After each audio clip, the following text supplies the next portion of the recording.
Shift the class.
Okay.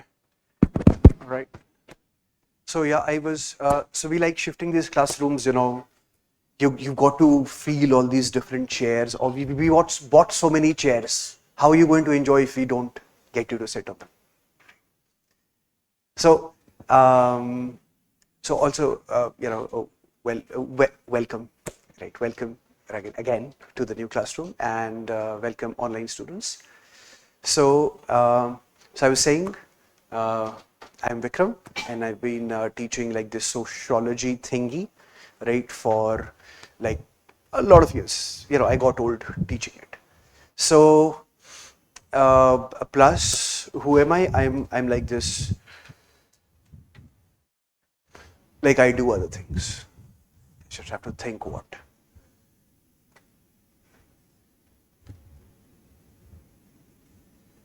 I'm an author. Yeah, like I write books. Like most of the books don't have any market worthiness, right? Some did. I've written more, right? But the publishers don't like them. So so one of the books that I'd authored was on ethics. That was in 2013. That one was good for the market, right? It was did pretty good as well. So, and currently I'm writing another one, which is a sociological work, but it's an original work. It's not for the UPSC market, right? It's like my unique contribution to minds, right? And I am so yeah, I write, right? And I've been so this is like my first organization shift, like since quite some time, last like 10 years. 10 years is a long time. Last 10 years I was teaching with Rao's I Study Circle, right? And I've just shifted, right? So this is my first sociology batch at Insights, and I'm going to be teaching you fine, beautiful and handsome young people, right? Great minds. So I'll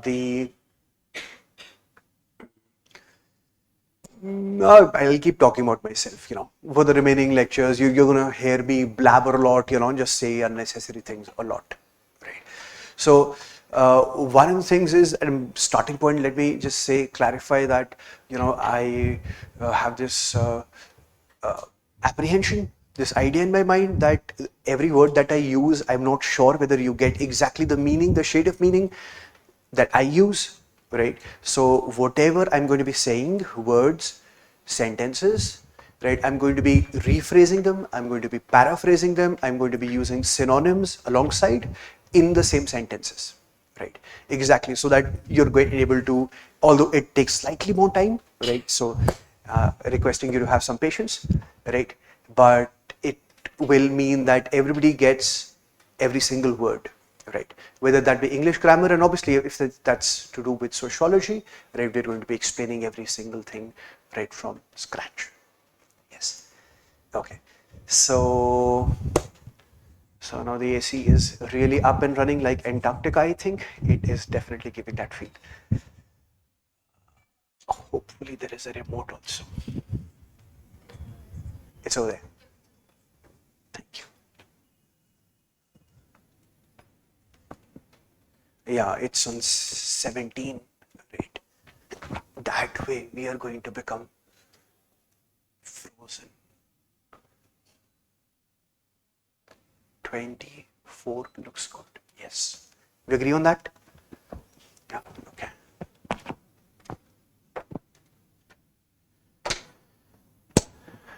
Okay. So we're going to start by saying, the basics, repeating the basics of the classes, right, that we already know, although, but we're going to be starting by repeating the basics. And you're supposed to get a handout, so just a minute. Approach paper handouts. Sociology approach paper. Sociology approach paper था ना, print out handout मैंने दिया था. Print out? हाँ, नहीं है. I forwarded to Shreya and she said I'll have it printed before the class. नहीं? Can you call Shreya? आप call कर लो Shreya को. Just ask and clarify.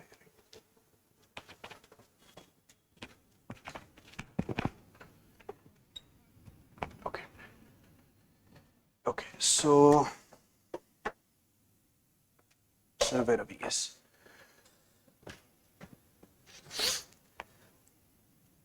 So we're going to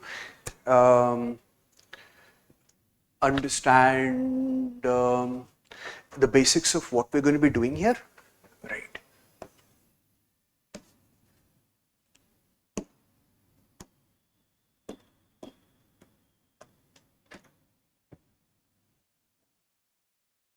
It works like that, right?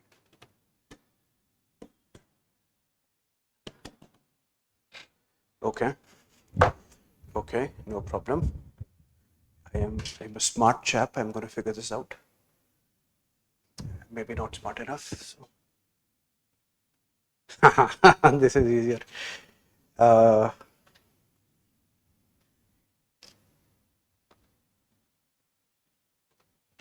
Okay.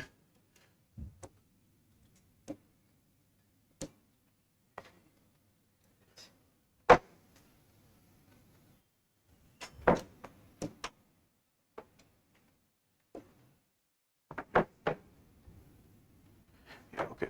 So this is the pen again, and this is the rubber. So not automatically नहीं चलता. Okay. Okay. So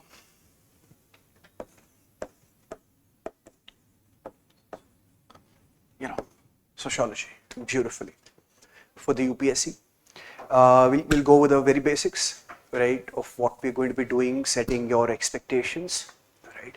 We're going to be taking approximately 4 to 4.5 months to be getting this optional done, which is how many of you people, and you can raise your hands, right, apart from using sign language, right, are preparing for 2025, like, is your serious attempt here? Okay, okay, so that's most of you, right? And where's the laptop for the online responses?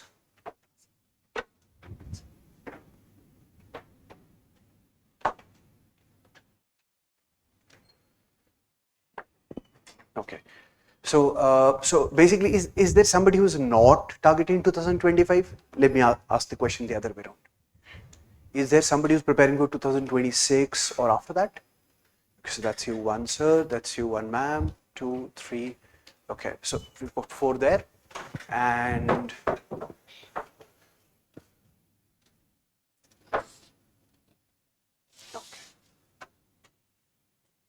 all right, and I'm also looking for the responses from the online people. You know, I think you do exist, although we only see what you type here, but you know, you exist, I'm hoping. Okay, so all right, so this paper, although you're going to be giving, you know, so we have 4 people here in the physical class who are giving the paper for 2026 targeting, but we're going to be basically primarily orienting towards 2025. So that means for us that at the end of January, right, whatever else it is that you're doing in your life, right, you know, like, throw that, kick it outside your life, and then you go into a prelims exclusive preparation mode, only prelims focus, right? Because even if you're like God, or like already like an IPS or selected IRS officer, right, even then, right, you need to give all those months to exclusively prelim preparation every time, each time, right? I'm saying about repeat candidates, people who've, you know, already given the mains 3 times before, people who have already been selected and maybe they're giving this time paper for improvement. So from, you know, from IPS they want to get to IAS. Even those kind of people would have to give those months exclusively to the prelim preparation, right? That is how the strategy works, please. So, and this is very important. This is critically important, right? As such, our idea here is definitely alongside that. It is perfectly gelling up with that by end of January, we want to be done and finished with the syllabus. So maximum buffer that we could keep on our mind is, let's just say, 1 week in February, right? But that's it. So end of January is what we're targeting. Any contingency anything that we haven't foreseen, or, you know, sometimes that happens, right? Maybe we're looking at 1 week in February, but end of January usually, right? So this is the idea that we are targeting 2025 mains, right? And so we have, you know, like, so many questions usually to start with, and those questions are like, what sources are we going to refer? What all am I going to study? Everything. Give me those books. I'm going to start right now. Yes. Yeah, you have that energy and enthusiasm. You want to start reading. Well, beautiful, right? So the thing is that the way we clear the paper is by, first of all, deciding what we are not going to be doing, right? Because this paper is about focused attention and energy. And while obviously your optional takes quite a lot of effort, right? But we are going to understand what we're not going to do, right?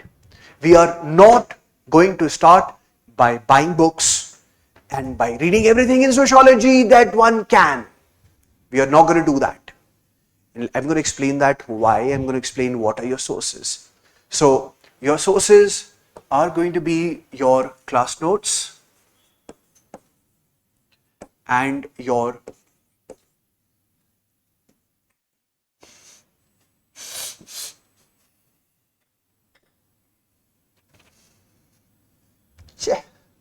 at least this should be bigger.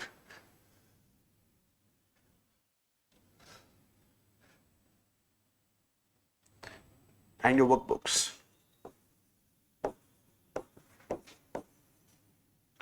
So you're going to be having 6 workbooks in total, right? These workbooks that you're going to receive are basically exactly what you need to write in the paper, right? These workbooks are created from all the class notes that I've dictated in all the previous batches that I've taught so far. And so we kind of take that and get it like typed, and then that is what is there exactly in your notebook. So it doesn't have anything extra, right, that you don't have to write. And whatever is there is what you need to know. So it's relevant, it's necessary, and you don't need to know more, right? So, so those are 6 workbooks, right? The workbooks in and by themselves are not the complete syllabus. Workbooks have to be used alongside class notes. So there are topics that would not be there in the workbook because we are going to be doing that in class, right? Writing down in class, right? So whatever else is there in the workbook, we would top that up with more writing in class. So both of that together is going to form everything that you would need to know. Everything that you would need to know. Right? So what are we talking about? I'm talking about, my whole idea here is about you clearing civil services next year, getting a good rank. You clearing civil services next year, getting a good rank. Now, what does that need? It needs you to have some trust and have some faith. And it's not an easy thing to have. You know why? Because you don't know me. I mean, it's not, I'm not like your cousin, brother, right? I'm not like your father, so I'm not your relative. You haven't known me before. Today you're meeting me for the first time and I'm asking you to trust me, right? That's a big thing. So, but if you went on the path of self-discovery, of hit and trial, of trying to forge your own path, of trying to find out where I'm going to create that in bracket and that out bracket within which my preparation is going to be focused, that will be a lot of time. That will be a lot of time. That will be time and effort and energy that you don't have, right? So the very point of like coaching in general and the teacher here for you specifically is that somebody else has curated, somebody else has already gone through everything that needs to be done and does not need to be done, right, in order to get the marks, right? So the idea is we stick to these sources, right? Why? First of all, curiosity. As we take classes through the flow, right? As we take, so let me ask you people, how many of you have had like sociology before, like you've studied sociology before in your graduation or master's or PhD or anywhere? You have? What's your good name, sir? Jagdish. And master's graduation, what? BA, and you've studied sociology there basically as another subject. Okay. Great, Jagdish. Okay. And other online people. So Shivani is targeting 2025 as well. Yeah, okay, great. And anybody else? I mean, having sociology thing before? No. Graduation is not a lot, so fresher. We'll consider fresher, right? So, all right. So that way, the most important idea is that when we get started with the subject, we develop curiosity. We start with questions. We have that thing in mind. Oh, wonder, right? We feel that way. That it engages us. It feels engrossing, right? It is something that keeps your active attention and energy, right? And leaves you with asking more questions. Right? That is very important for us to learn anything. Right? So then obviously, that we learn concepts. Before we start diving into more complexity of ideas, that we have a good understanding of basic concepts. And then we start to add a lot of information, and then comes analysis, and then comes perspective.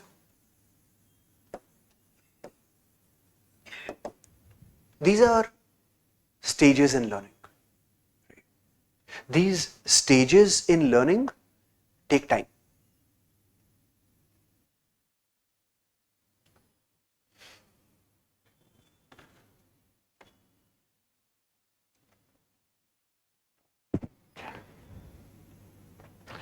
You have another AC working there, right? I don't want to be sick the first day.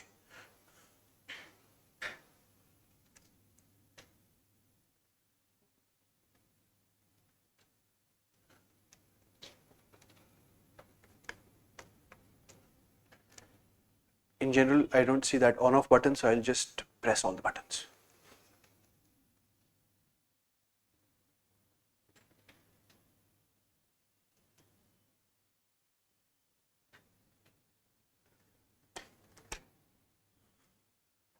We'll find out. So, the reason as to why we're saying that we go with the flow of the class is that that way it will help us to go into the sequential order. Alternatively, what happens is, let me tell you, the other way around, a person when they're starting, they're very motivated. Everybody's very motivated at the start, like, oh yeah, I'm gonna do this, right? You have that, and so you have all that extra energy. You want more to do at the start, especially, right? And so what happens is, you soon go to your library, right? You go to your friend's home, or that your friend has those extra pile of books, right? And they're like, you know what? I just went through Harlambus, and I even bought Veena Das. And you see, this is what I found out, and this is a question in the paper, and so you see, it's very important to be done. And you're like, oh, thank you, my friend, you saved me. My beloved friend. So you end up buying those books, and you end up reading without knowing what it is going to do to you. All information is not good. Information, if it overwhelms you, if it is more than what you can digest at a point of time, it is counterproductive. If that happens for a period of time, you will develop what is called an aversion. Aversion means a negative reaction to that kind of information, right? So learning requires just the right mix, like if there used to be like this cartoon, I don't know if you've seen it, there was this Powerpuff Girls. When I was growing up, there was a cartoon, Powerpuff Girls, and then usme ye dala, you put this and you put that and you put that, and usme dala Agent X, but just in the right mix, exactly the right ingredients. You can't have a little more, you can't have a little less, right? So point here to be established is, we need exactly the sequential order that we're going to be going into. There are people who have then this subsequent follow-up question in mind, right?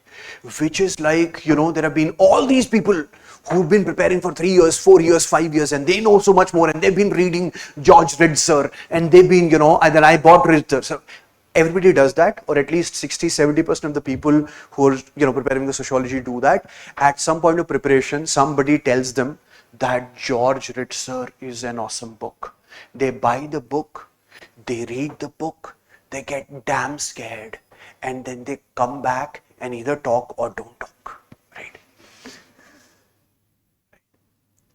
And then they're like, ye apne ko karna hai?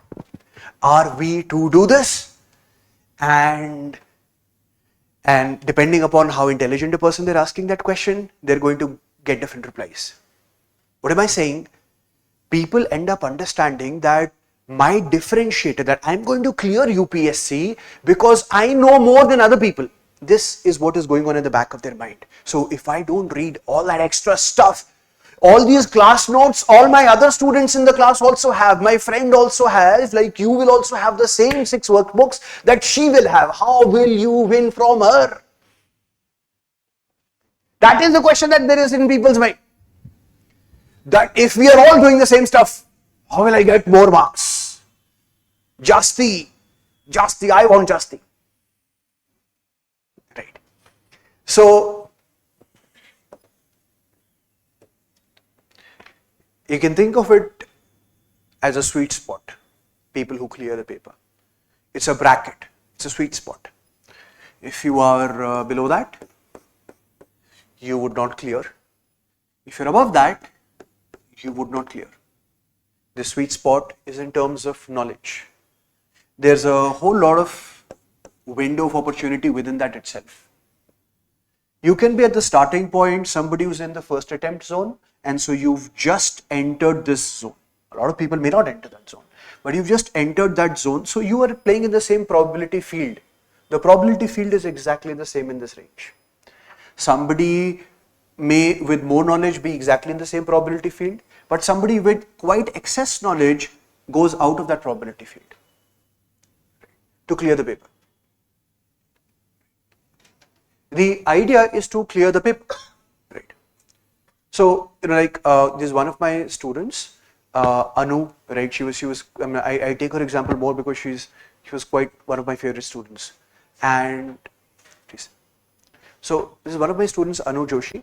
She was from Kerala. I mean, she is from Kerala. She remains from Kerala, right?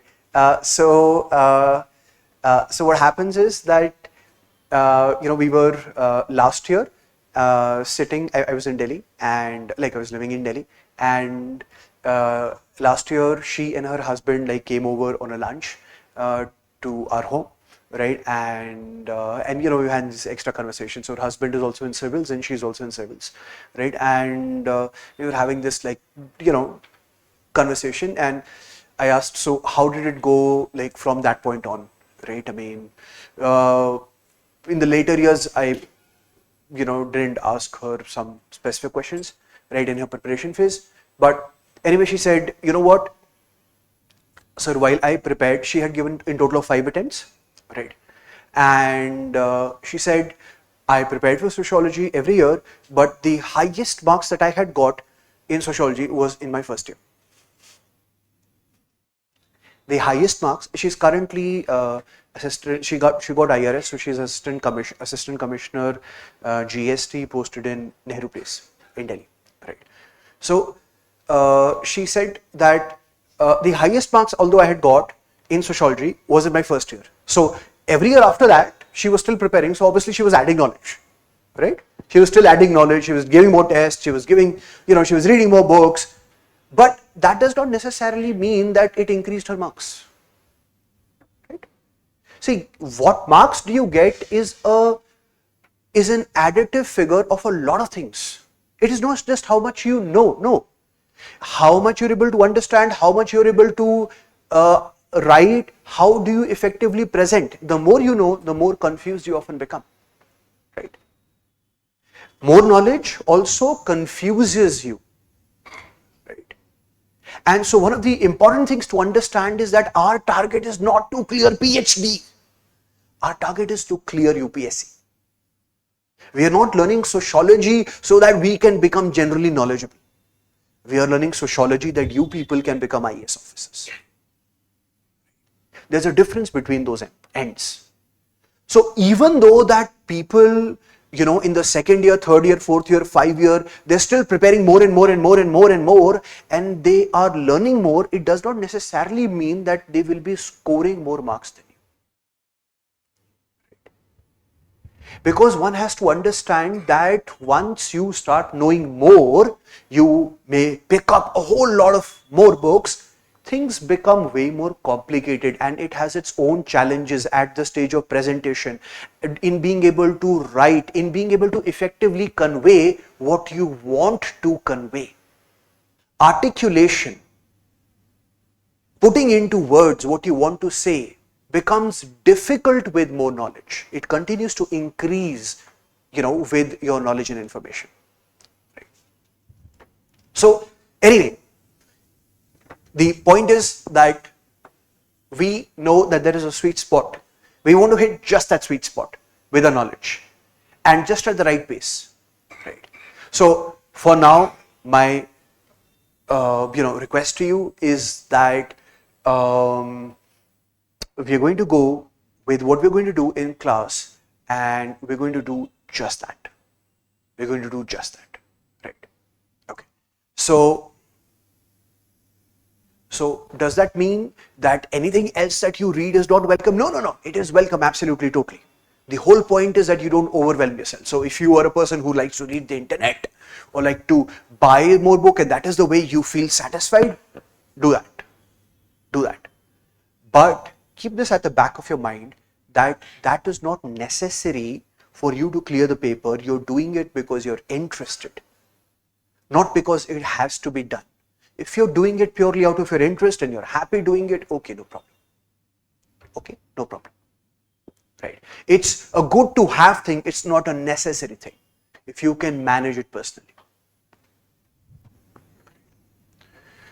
Okay, so we've talked about sources, right? We would like to talk about class format, right? How do we work here? So whatever we are going to be studying in class,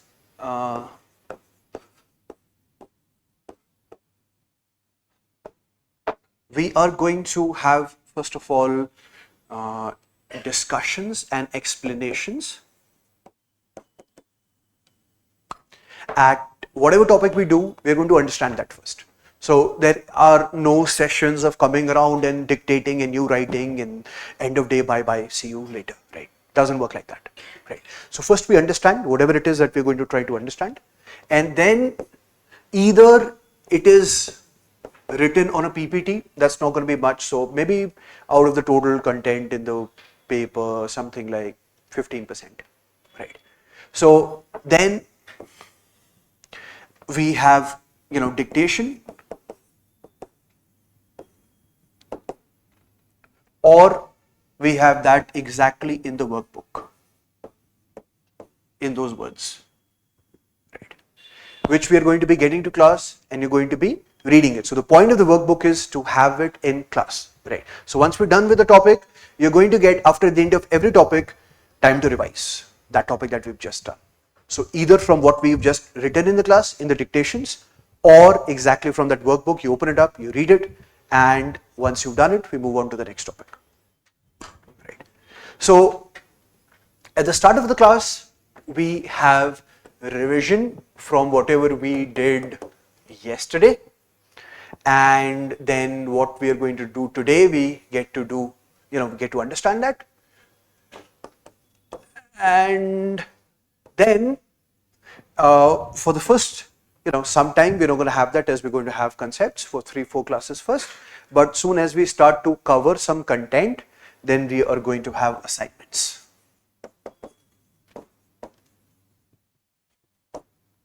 Then we're going to have assignments. Assignment is going to basically just consist of a daily question, one question that you're going to write at home.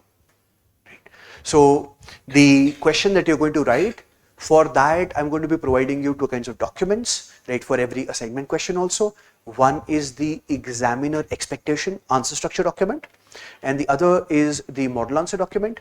So the first one, the examiner expectation document, basically what that means is it breaks down the question for you. Like when we read the question, what is a directive word, what are the content words, what are the limiting phrases, like, so breaks it down for you, and then rephrases the question. Basically, what is the meaning of the question asked another way, right? How differently you can understand the question. Then gives you pointers, what can I write in the introduction, in the main body, in the conclusion, how can I structure the answer? Gives you all of those points, right? So you can use it to write your own answer. And after that, you can look at the model answer, right? Which would have the same content that was given in the answer structure document, but now in a paragraph format, in an answer writing format, exactly the number of words that we need to have for that answer. So you can look at the model answer, and you can possibly get some content, you can possibly change your answer if you would like to. It doesn't mean that that is going to be your answer.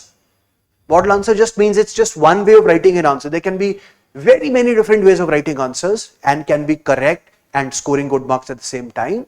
That would be just one way, so that you get an idea, right? Because when you're starting with something, it's difficult to get that idea, how to write, what am I going to say, right? So that you can look at, this is one way that it can be done, and then obviously you can do it anyway. Right. So that's the point and the purpose. So after you've done your assignment, right, you have 2 options here.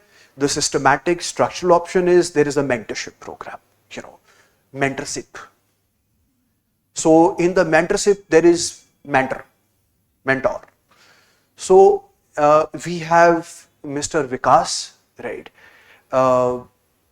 Mr. Vikas is a great guy. Have you met him? So how many of you are like already doing GS in Insights? Could you raise your hands, please? Okay, like a little higher, like if you have like long hands, then higher. Okay. Okay. So, I mean, that's not everybody. I'm getting the sense that that's like 50-50 here. How many of you are not doing GS at Insights? Could you raise your hands, please? Okay, it's not like a bad thing. It's just I need to know. Okay. Okay. Thank you. And like online people, you give me reply. Shivani, at least I know you're there online, so you give me replies. You've replied before. So, okay. So, in the chatty like online people, you could write stuff. I see it here. Okay. So we Insights, GS. Why did we ask that question? Mentorship. Yes. Thank you. You're intelligent people. You remember. So so there is this thing called mentorship, right? And so like 50% of you have been here. I think at Insights 50-60%. So do you know Mr. Vikas? You know, right? So some of you know, right? So you've been going there for maybe getting your question answers checked or some feedback or some extra stuff, right? Okay, so Mr. Vikas is going to be the mentor for this batch, and he may also be taking some lectures, right, later, right, in the paper 2, right? And so Mr. Vikas is a great guy. When you meet him, you will find out for yourself, right? For those of you who've not already met him, right? He's given multiple mains and he's got great scores, right? And I love him.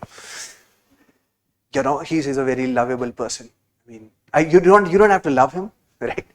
But you'll find out how great he is, you know, with people, with stuff, with content, with knowledge, and how, you know, he's a great friend, philosopher, mentor, teacher to have alongside you, right? So I know him. We go back long time.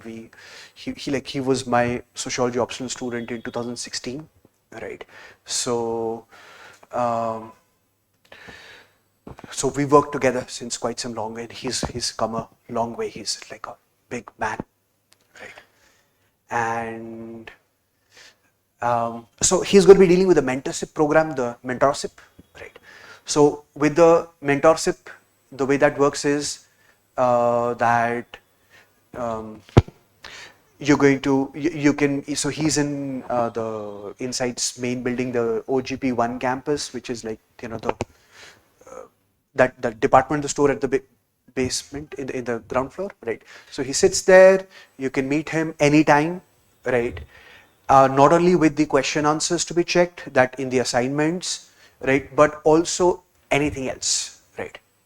Anything else. So you can obviously meet me here after class, but then let's just say after class you've not met me, and you know, later in the day you want to come around and you want to have more time, right? So you can come and meet Mr. Vikas, right? And as much time as you want, right? Feedback, something else regarding your preparation, anything whatsoever, right? So that's how that works with mentorship, right? So after that we get we have tests, testy, right? So what happens is, after we've done a substantial part of the syllabus, then you have tests. So we have planned 4 tests, right? Which is after half of paper 1, one test, and then half of paper 2, another. I mean, the remaining half of paper 1, another test, and then paper 2 half, and then, you know, paper 2 other half. So 4 tests we've planned, right? But if you want to give more tests, we would be most happy, right? Like I have like already 8 tests prepared, right? So if you want to give more tests, wonderful, no problem. Meaning that is on you. I want 4 tests to be given by at least everybody. But if you want to come around and say that, can I give another test? Oh, wonderful. We'd be most happy for that, right? So the for all those tests also, again, you're going to get those answer structure documents, you're going to get those model answer documents, obviously you get the checked feedback copies, and then you have also the teacher as well as, you have the mentorship program, so you can sit at length, as for the second review, you want to come around, although you've possibly looked at the model answer and then you have the checked feedback, so it's not a lot of questions that you would have, but if you have any questions, and that happens, right? So you always have that systematic mentorship program to sit down and say, well, what could I have done differently? This is the feedback that I have got, but I don't feel that is, is it really the case? Right? So you have a lot of scope, you have ample scope, right, to check and recheck and work again on that, right, and get more feedback, right? So the idea here, the most important thing is, so the system is planned, the structure is planned. What you need to have is good sleep. That's the most important criteria for you people. Right? As long as you sleep proper and come fresh to class, we're going to have a great session at learning. Because the business of our class is to learn in class. It is not for me to tell you that this is the content and you have to learn that at home. No. It is for us to do that learning here in class. And that is going to require certain strange things. So, to the next understanding of our pedagogy approach here.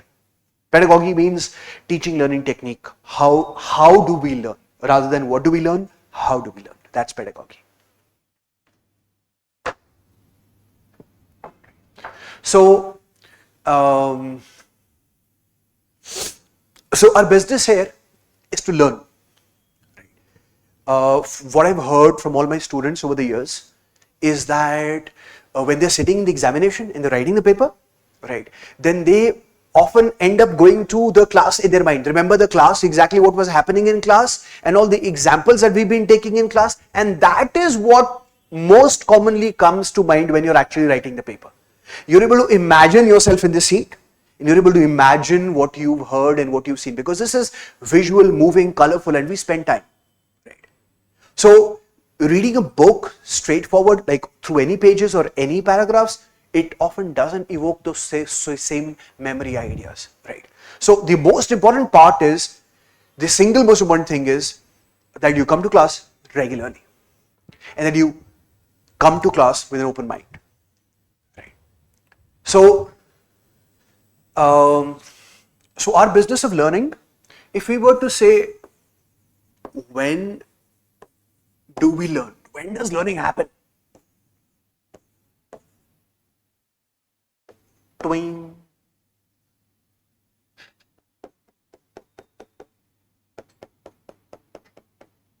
When does learning happen?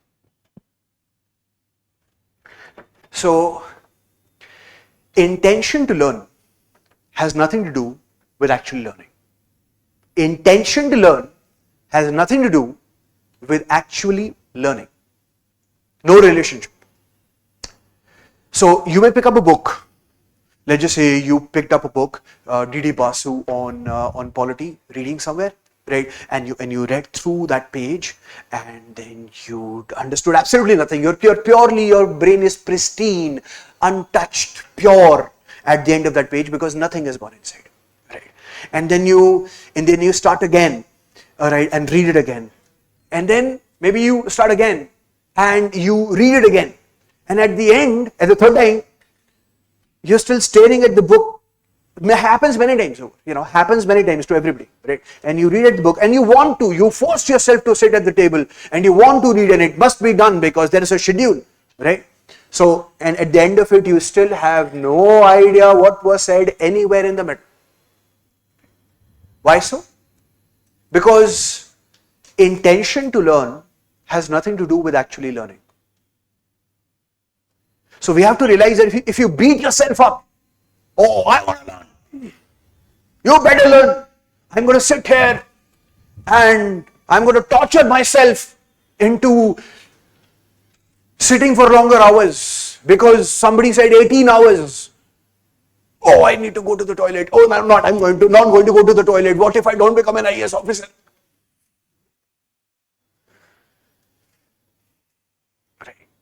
Is that going to help you fetch better marks, get more marks? Absolutely not. Absolutely not. You see, it depends upon various things, learning. But the single most important factor that everything else can be boiled down to is variation. Is variation. Variation in teaching learning style. That means that the more the different ways that you use, the different way you're going to learn.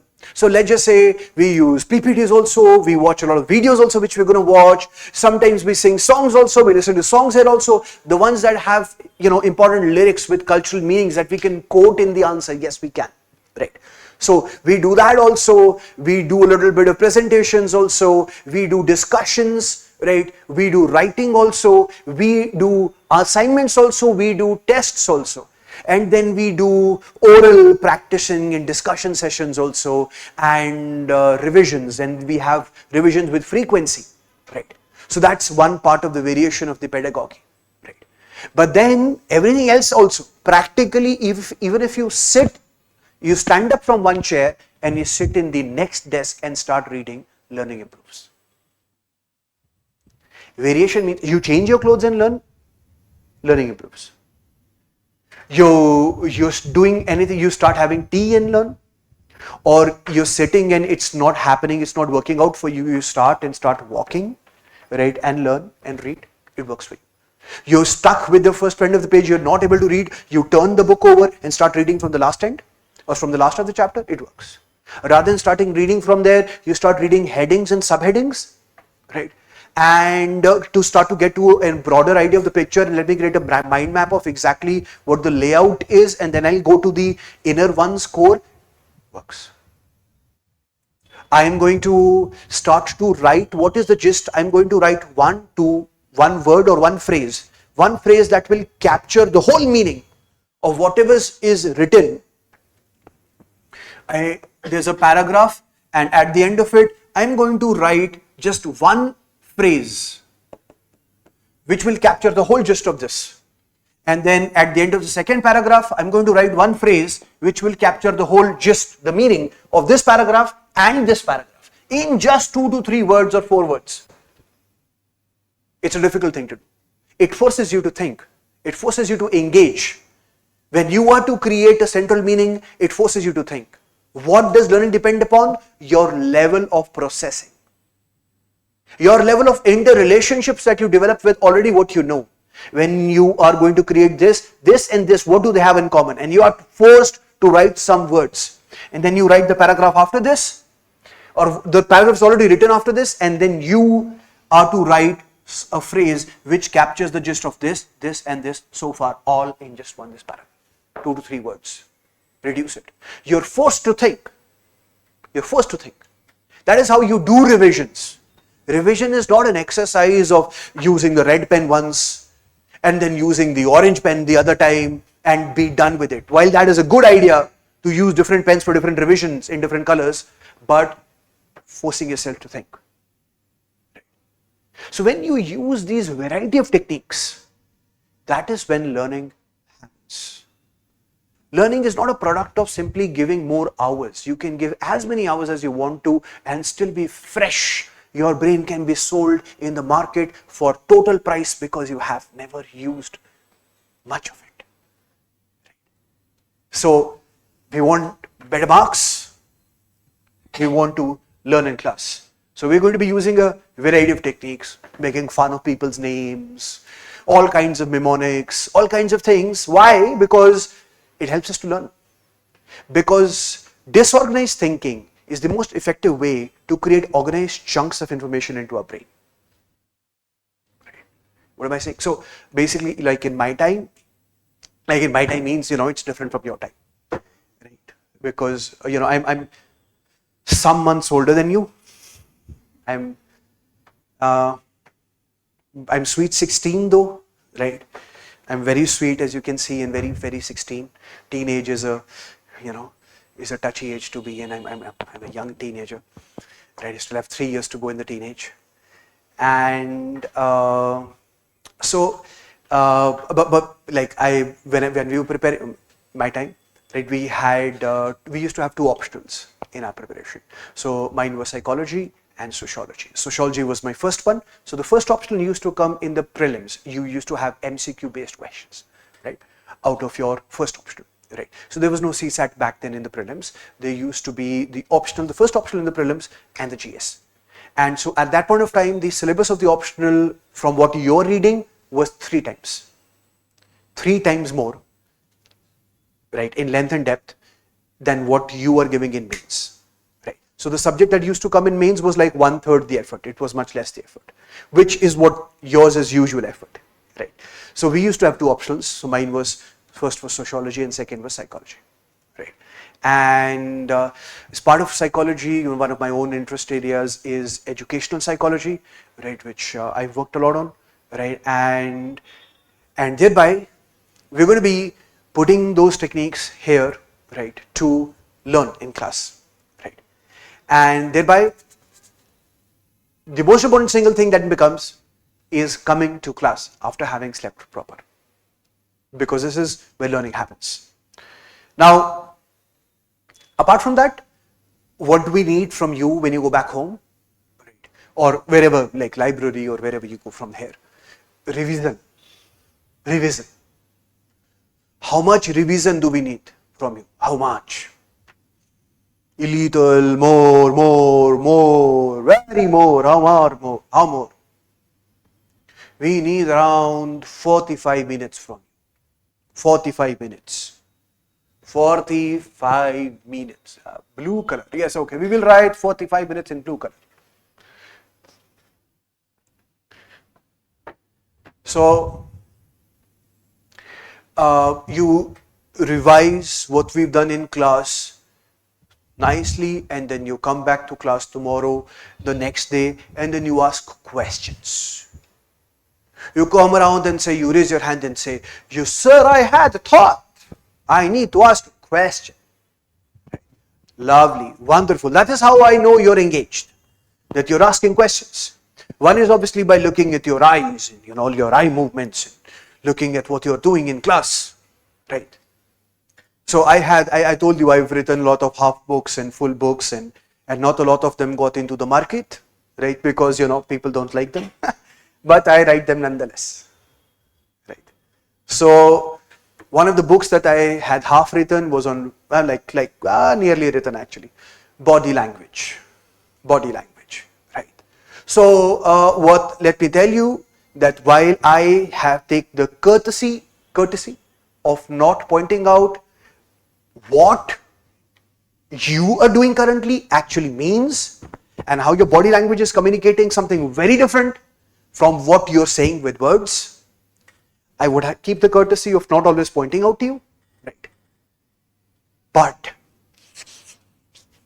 if it goes to astray, then it won't work, right? If it is, I'll explain the basics only, right? When you come to class here, while we're going to laugh and we're going to learn, and it's going to be fun, because happy faces clear the paper better.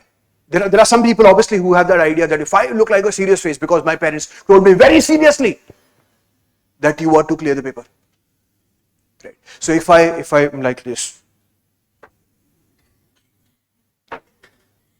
hey man, how's life?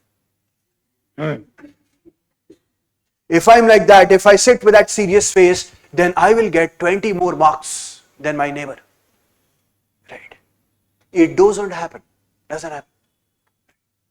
But if you're the guy who's happy and who's laughing and who's enjoying, you get more marks because you're more engaged. Your brain learns better. Right? That's the point. Happy people learn better. But there is an outer limit boundary to it. The purpose is to learn. Right? The outer limit boundary is, let me tell you, people start taking freedom very personally. So let me tell you what freedom personally looks like. Initially in the first half an hour after coming to class, people are sitting straight, and then after that they're like a little more comfy in their seats, and then they're like more comfy, and then another like after 2 hours, they really need a quilt, they really need a blanket over them, and that would suffice for them, right? So that's one type, right? Then there are those who want to do everything in life hiding behind the head of the person in the front, right? Using mobile phones, you can use them, no problem. No problem, you using mobile phones. So I'm going over the instructions of how we conduct our class. What is okay, what is not okay, right?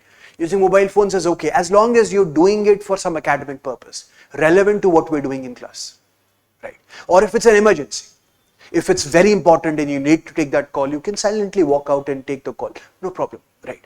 The very point is just no disturbing the class, and as long as you don't disturb the class, it's all okay, right? So, eating, no problem. You're hungry, you're having a hunger pang, you're diabetic, you have a medical condition, you really need to eat something, drink something, no problem. It is going to help you engage better because you're feeling low on energy, no problem. Right? Keep small tidbits or bits with you. If you want to, you can have it, no problem. You can even share it with the teacher. Right? So that's not a problem. So our idea here is not to discipline you to go into the army. Our idea here is that anything and everything that works for you to remain engaged in class, right, works for us. Right. So, but then there are people who have this, the finger which they think is a digging instrument, and then they go inside, deep inside their nose, and really, like come around with stuff that they look at it with wonder, and they want to see the viscosity of it and the thickness of it, and they would like to, how good is the catch today? I only got 2. 2 is not good. Right. So, no, please. So, freedom, do not exploit your freedom. Right. Do not exploit your freedom. Right. There is an upper limit to this. Right. And then there are people who have attitudes. Right. Like attitudes, like I know a lot. I mean, you may know a lot. You're here because you need to learn sociology. Right. We're not trying to absolutely interfere in your life, interfere in your personal beliefs, interfere in who you are, change any of it. We have no business doing that. That is not our business. Right. Our business is that you score marks, but we need to do everything that it is going to take. Because this is sociology, we're going to talk about subjects that you already know because you're going through life. To a lot of people, it is going to seem, that's what I've heard year after year, it's going to seem very engaging, very relatable, because you all are already coming from society, from going through these institutions. When we talk about gender, you know what it means on a personal basis. When we talk about family, marriage, kinship, when we talk about inequality, you know what it feels like looking at that big car, right? And you not having it. We know what that is. When we're talking about these things, we all have personal experiences relating to them. So they're very relatable. Right? But then what also it does is sometimes it brings up biases in people. Because we all come from different backgrounds, so we all have our biases. But sometimes we end up confusing our biases for academic opinions.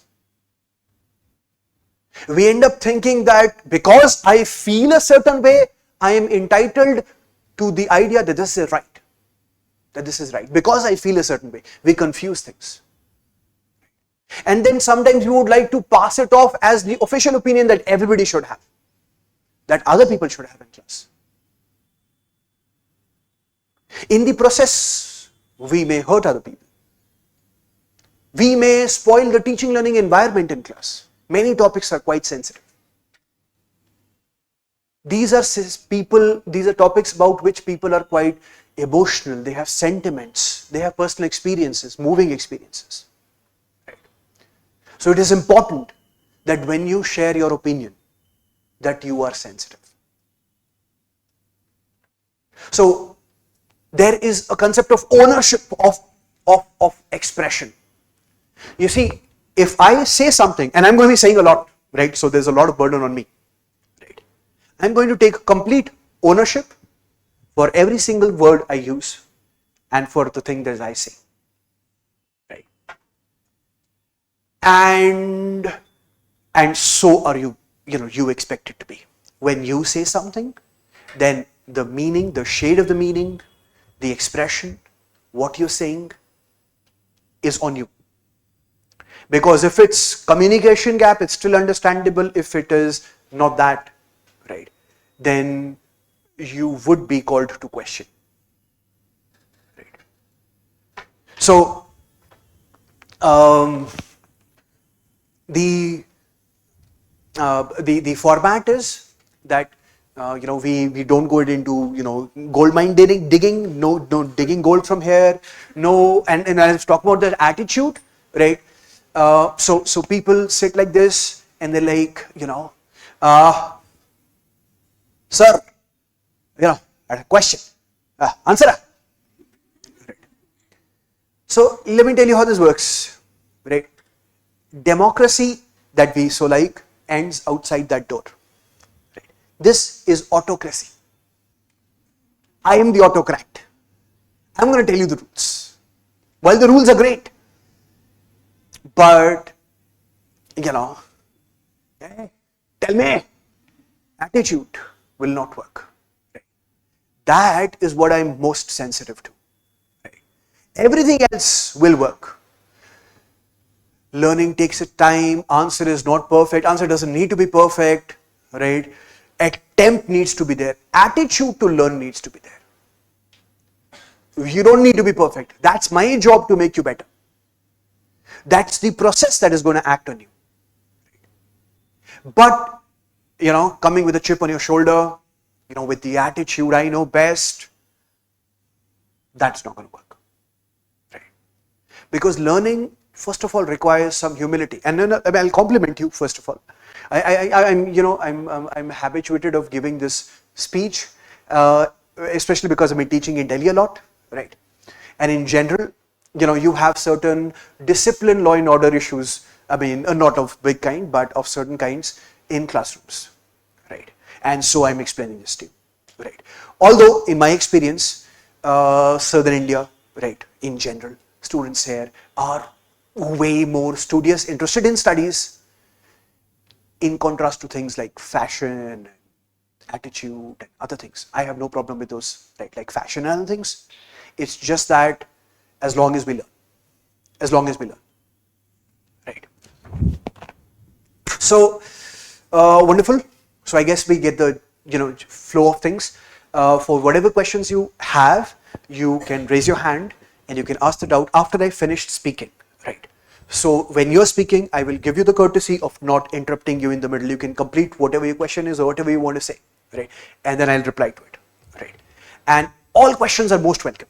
Any and all questions that you have are most welcome, right? There is nothing called a stupid question. Right? Why not? Because they are often the ones which bring around the maximum information and most of the learning. So you can ask any kind of question that you want, obviously around the topic, if not on the topic, around the topic, related to the topic, something to do with it. You can ask any question. Okay. So we've talked about pedagogy and we've talked about learning. Okay. So sociology. All right.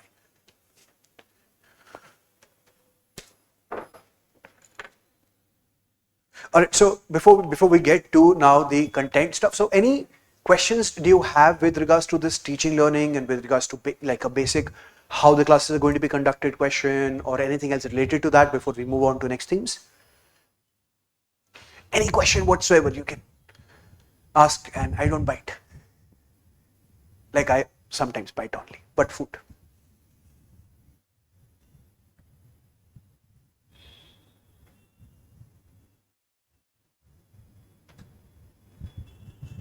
Have I answered all the questions or you've given up on asking questions? There's no question as of yet. Okay. All right. Okay, OGP batch. Yeah. Okay. Okay. So Manoj is also in the OGP batch. And Shivan. Okay, Shivan is only sociology. All right. Okay, okay. So,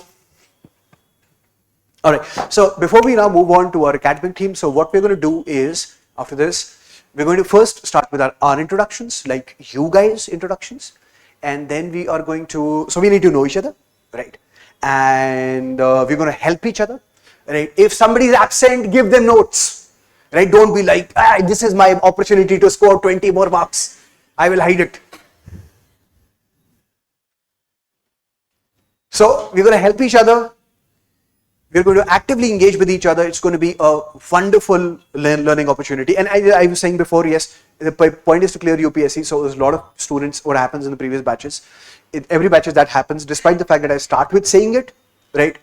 There are people who come around at the end and say, sir, we've already enrolled in masters for sociology, right? Because we fell so much in love with the subject, right? So I really want to do a master's in sociology, so I've enrolled myself. So I have always 1 to 2 students who come around after enrolling, telling me that I've enrolled in masters in sociology because we loved the subject, right? We do not want to become masters in sociology or PhD in sociology, or the idea is not to make you guys sociologists. The idea is that you clear the paper. So continue to have your focus on that eyeball. Your eyeball should be on clearing UPSC. Right. Now, where were we? Yeah, so we are going to, after this, so we're going to have introductions first about you guys, and then we are going to understand, we're going to take a look at the paper 1 syllabus and the paper 2 syllabus. So what is mentioned there? What are the topics there? I'm going to introduce you to the main themes of the units, right? For paper 1 especially to start with, not for paper 2 right now, but for paper 1, I'm going to introduce you to all the subjects so that when you read the syllabus, you have a sense of what is written there, right? And after that, so the next theme after that is going to take some time. So after that, we are going to start with basic concepts, words, terms that we use in sociology. So we're going to have around 2 lectures, right, in understanding those basic terms and words and concepts and how we use them and writing down some basic definitions, right, to start with. And then after that, we're going to start with the first part, right? Okay. So we're going to start now with, just a minute, before we start with black coffee.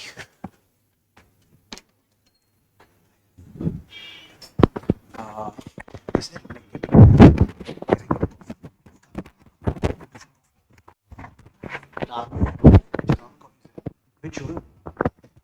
sugar? Without milk also can you give coffee?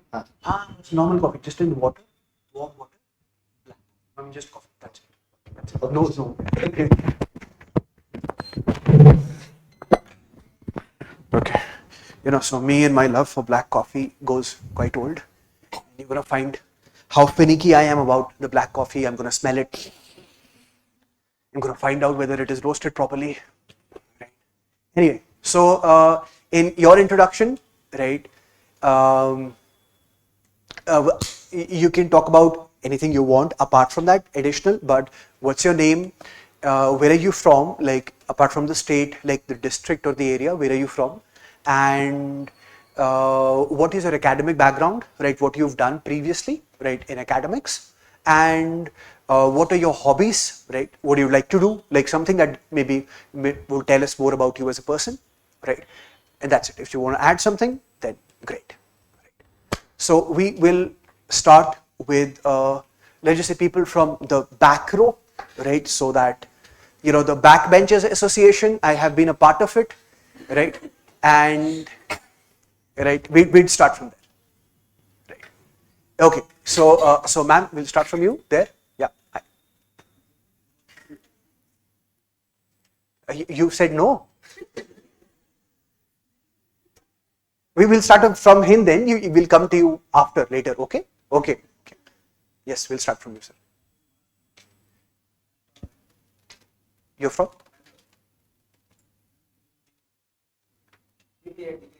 BPA. BBA degree. Okay. And what are your hobbies, Manoj? Like you like what do you do, like apart from, like, in life? listening to Hindi music. Hindi music. Kannada music. Okay, so listen to music. Well, wonderful, wonderful. When we all listen to music, right? Absolutely. Okay. Thanks, man. Ma'am.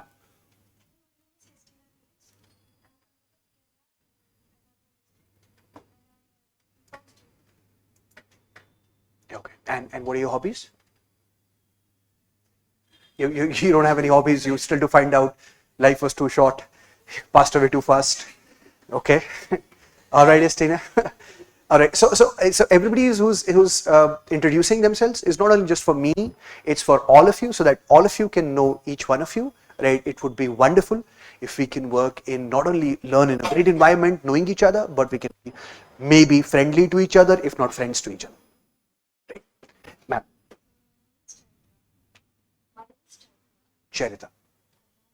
In fact, rather, maybe online people would also need to hear. So, no, okay, all right, all right. So I'll repeat the essence.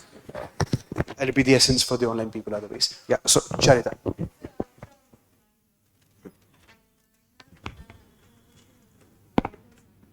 In dental science. You like to draw.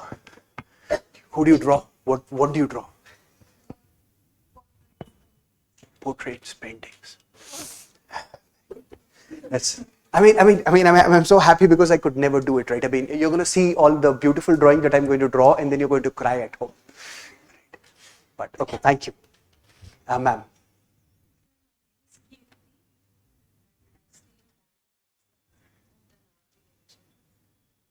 Okay.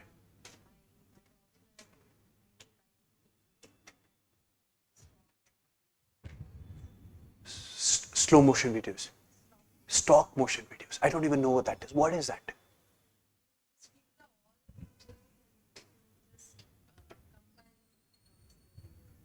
Okay, comes in a video form. Okay. Very artisty. Good. What's your good name again? Kirti. Okay. Thank you, Kirti. And ma'am? Yeah. Sahana.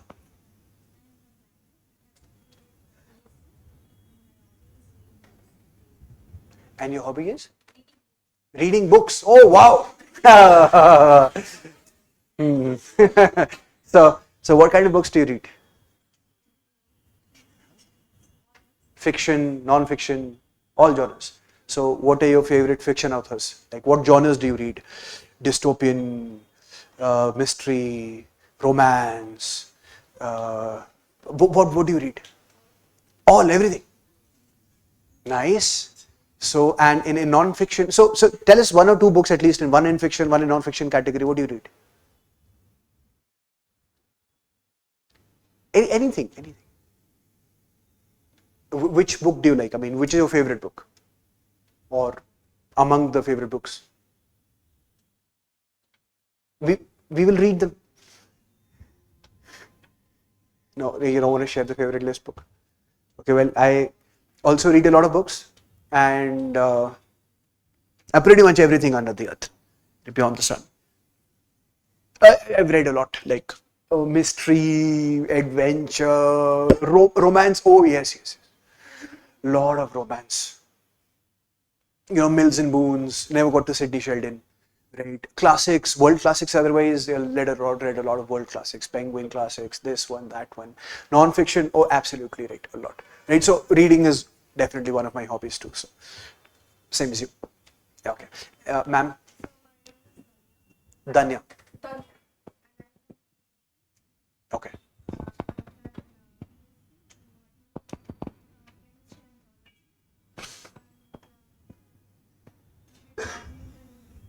You play badminton on the weekends. Very, and love reading books. See, these are the kind of people that we have in our class. Great. I also play badminton. In fact, yesterday me and Vikas were playing badminton, right? And my mom is like an almost international badminton player. Like she was selected for the international team, and then, marriage happened. Happens with women, right? Anyway, so I have those in my genes. Like badminton runs in the blood, right? But okay, thank you. And you're from Udupi, right? A very beautiful place, Udupi, right? A very beautiful place. Okay. Like, you must be missing in Bangalore. What am I doing in Bangalore? Okay. We'll start from here. So we continue to mix. Ma'am.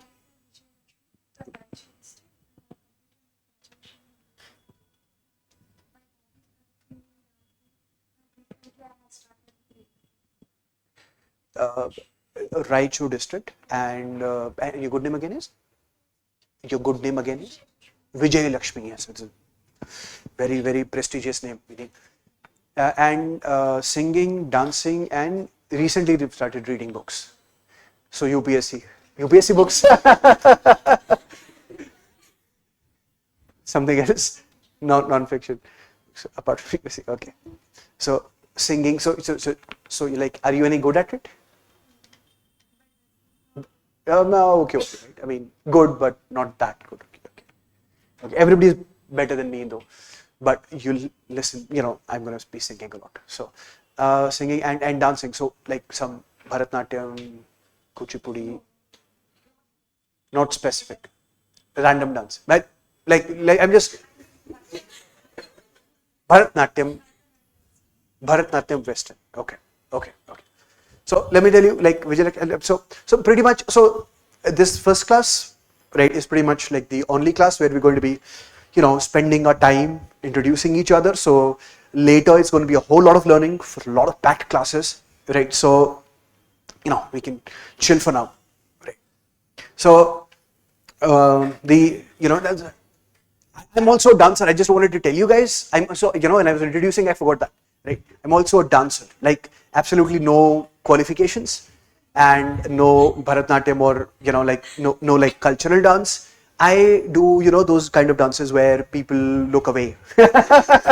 When you dance and people are like they feel they reject you and they want other things in life, and they move out from there, those kind of dances, right? So I for the last 2 years back from now, 10 years, for 10 years I was like dancing at every opportunity that I could get. Like I'm culturally, like I belong to Chandigarh. I was born and raised in Chandigarh, right? And so my culture is Punjabi, right? So we can dance at the sound of like a generator, right? That's how it is said, right? So we dance any dance, right? If there is any opportunity to dance, we dance. I definitely do that. Right? So it's like, and we have these peculiar kind of things, like you go to friends, marriages, and you get on the floor and you start curling like a snake, right? So yeah, so that's me. That's me. Right. I know the picture I'm painting right now. You're going to be thinking, is this guy fit to teach? I am fit to teach. It's just that I also have a funny part to the brain. So we take like we choose animals there. Somebody is going to become a snake. Remaining marriage, this guy does snake dance on. Somebody chooses like bird, and then that's the move for that guy for the so I'm a dancer, right? Okay, but maybe you're better. Okay, ma'am.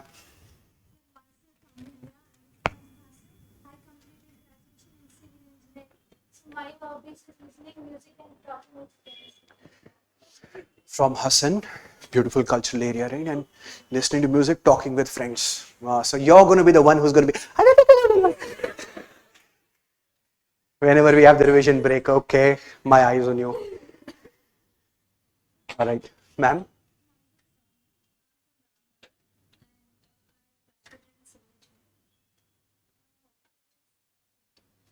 Your hobbies are painting. It's civil engineering, building bridges, right? Wow. And where did you do civil engineering from? You said from from Bangalore. You're from Bangalore. You're from Ramnagar. Okay. Ramnagar is like pretty close by to Bangalore, right? Where Mr. Shiva Kumar, DK Shiva Kumar, right? He's from there, right? Yeah. Okay. Okay. Okay. Okay. Well, great, great. Thank you, painter. Wonderful, ma'am. Hmm. I completed my graduation in BSc Computer Science. I'm from Mysore. My hobbies are playing chess. Playing chess. Mysore. And your academics, you said? BSc Computer Science. Thank you, Vijeta. Thank you. I mean, and we love chess too. I played chess yesterday also.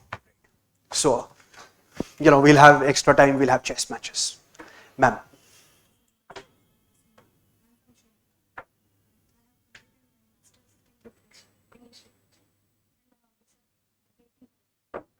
Wow.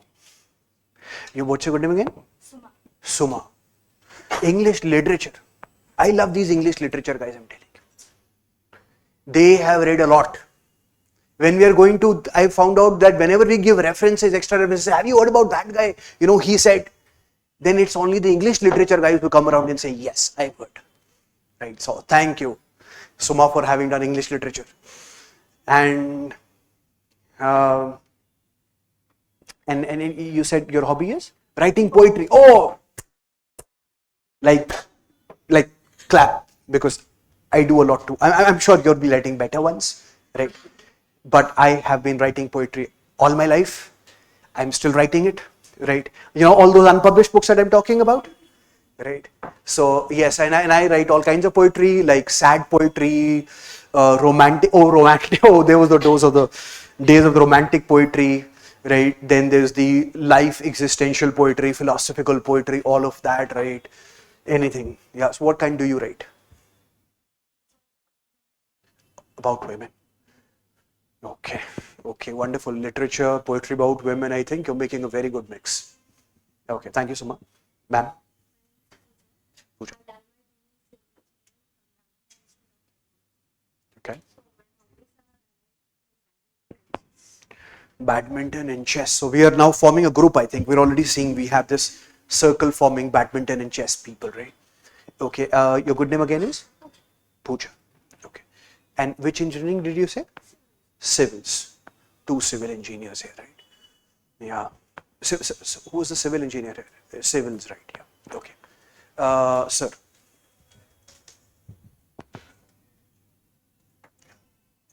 Yashwant.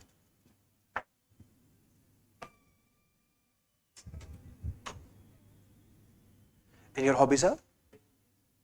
Playing games and watching movies. All right. We all watch movies. So, what kind of movies do you watch, Yashwant? Hot movies? You said hot, right? Okay. Okay. I'm not gonna ask. So, okay. So you like watching movies? That's very great and that's wonderful. And so, what's your academic background? You said computer science. You said art movies. Horror, you said. Oh God. Oh God. Okay. I thought you said hot movies. Oh God. Sorry, man. That's what I heard. So I thought no more questions. Okay. Horror movies. You like horror movies. Okay. Okay. Wonderful. So what? So which is your favorite one? Horror movie? Annabelle, yeah, that's the, yeah, you watch Annabelle, you can't sleep, I know. So I don't watch horror movies alone. I watch horror movies, with a lot of people and then, with a pillow there, like that. Okay, thanks Yashwant. All right, ma'am.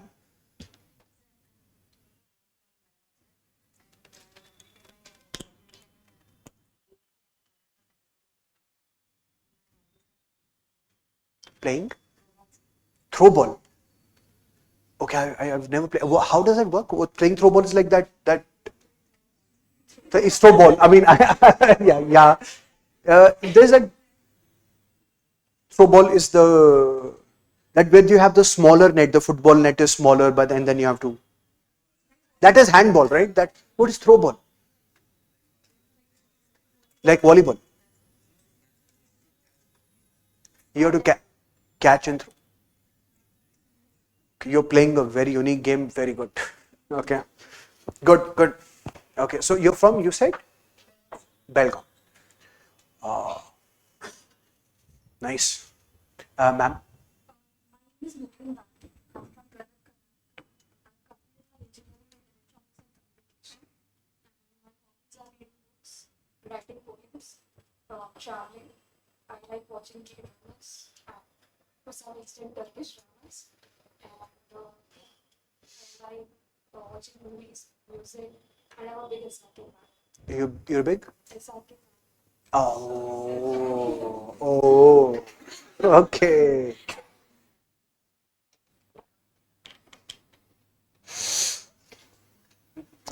Yeah, by K shows you mean Korea, right? Korea, okay. Okay. That's a lot. That's a lot. You're living your life, it seems. You have time, I think. You're doing what it takes.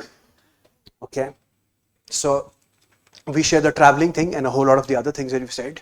So I also like to travel, right? I travel from my home to office every day, right? And back also, right? Like so I'm married. People get married sometimes in life. Happens to people. Like I got married, right? How many of you people are married? You don't want to tell. You're not married, or you don't want to talk about it. Don't want to talk about it. Okay. Anyway, so I have kids, and I got married, and obviously I got married first, and like then I have kids. So and I've got two kids, right? So my elder daughter is like 7 years old, and my younger son, he's 1 month old, right? So so basically traveling is right now not happening, right? But otherwise, I've every year, for more than a decade, I've traveled to all kinds of places in all kind of formats. The last high point is that I remember is I went to Everest Base Camp like 3 years back from now, and that was like a 17-day trek for us, and we went through the Chola Pass route, which is like way more treacherous and longer. So it's beautiful, and so all my other plans of trekking and all the other ways of traveling, backpacking, and to do a lot of that kind of stuff is not happening because my baby is 1 month old. Yeah. Okay. So, but yeah, thanks, Noori. Thanks, Noori. Ma'am. So I've completed Masters in Physics. My hobbies are recently exploring cooking. You're Anupama, and you're from Mysore. Mysore. Okay. Masters in Physics. Who does Masters in Physics? Meaning I couldn't do 8th class in physics. 8th was difficult enough for me. Right? I was trying to get it off, but I did non-med, so +1, +2 non-med. So, but how did you like physics? You used to. Like, since how long have you not been used to liking physics? 5 to 6. So, like, what happened? I mean, you did masters, and then what happened? Yeah. Oh, okay. So did you have a thing for physics before? I was basically interested in cosmic energy. Okay. Okay. Later I realized I'm not that good in derivations, mathematics, and all. Okay. Okay. That's the reality. Yeah. No. It's wonderful that people, get grounded to real. I've realized so many things. Like, initially I thought in the initial days, oh, I look like Brad Pitt, and then my wife really had to tell me.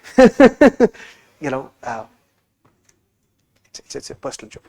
So anyway, yes. So thank you, ma'am.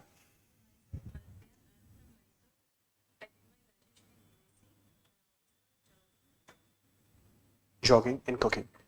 Okay, so like you cook, like proper cook, like, or like all the guys here are gonna say we like cooking Maggie and you know tea and that, and so they write cooking. You do better. Great, and jogging. Wonderful. Thank you. And let's start from there. Where we pick up, right? Yes, sir.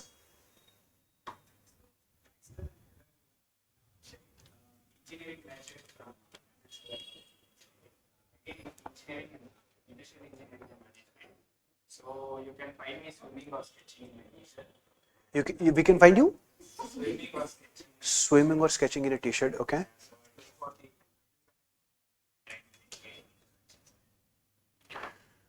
Wow, wow, man. What would you say the good name is? Akshay. Wow, man. Like that hero. Yeah. Okay. Thanks, Akshay. No, that engineering really sounded like worth something, like industrial something something. Right. Why I just got stuck with industrial. I mean, it looked like that you actually did some stuff. Like I've done electronics engineering, and you will see my electronics skills here. Whenever there's a technical glitch, and you will find out all the learning that I never did. So, but your sounds pretty authentic to me. Oh no, I got a job too. Everybody gets a job. I worked in Wipro, right? Nothing to do with electronics. But okay, so you got a job in Tata, right? Relevant to your. Good, man. Good for you. Okay, sir. Tyagraj.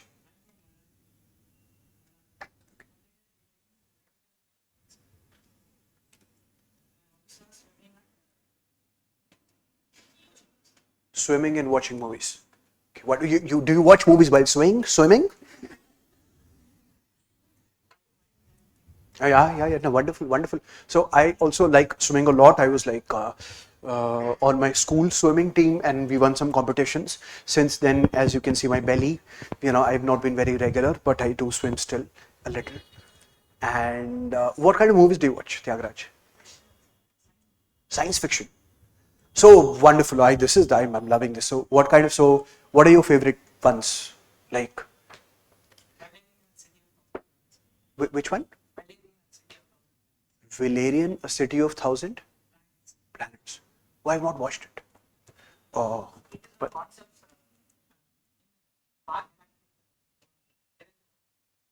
okay. I'll just write it because I continue to look for Valerian, A City of Thousand Planets. Thank you. Okay. So and what else? What is your favorite? So Interstellar. Yes, I mean Interstellar was awesome. That Ready Player One. Did you watch that? Ready Player One. You watched it?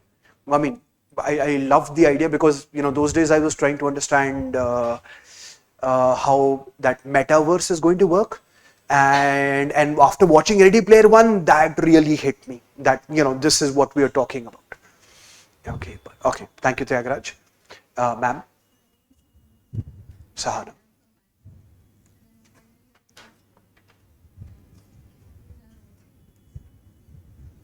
Final year BCom student, still in graduation. Lovely, stay there.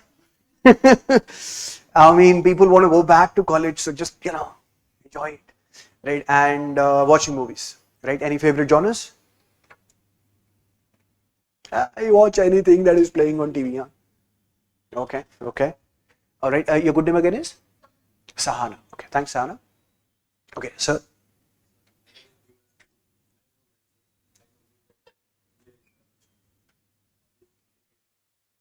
Hobbies? Cricket. Oh, wonderful. So, like, do you play professionally or with friends? With friends. Oh, good, man, good. I mean, I think everybody plays cricket. It's just that, not me. I mean, I've tried a lot. They just don't take me on the team. Right? I mean, हमारे यहाँ ना एक रेलू गट्टे concept होता है रेलू गट्टा मतलब this guy plays from both the teams, he gets batting 2 times. I was that guy, right? No skills at all, but yeah, cricket. Okay, good man. From Copper. Okay.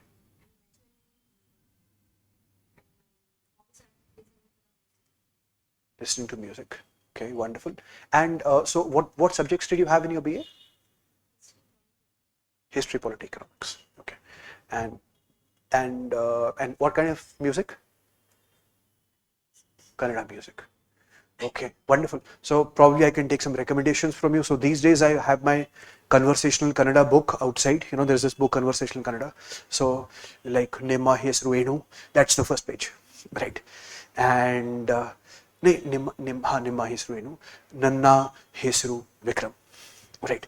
So I'm just, I've taken tuition 2 times for Kannada. Apparently, the first time my office changed my working schedule and I had to quit. The second time, COVID second main wave happened, and the third time, I'm just hoping no bad thing happens now that I picked up the book again. But one of the techniques I'm banking on is listening to a lot of music, so that it helps me. Right? I'll just possibly take some recommendations from you. Thank you, ma'am. I've done my graduation in BA History and Economics major. With regards to my hobbies, I am into swimming and I like physical activity like sports. I do sketching and mandala arts. I do it when I'm too much stressed. I want to relieve and I do mandala arts, and I also expect appreciations for that. Oh wow, very good. Oh wow, man, I was like, oh God, I was very good, very good.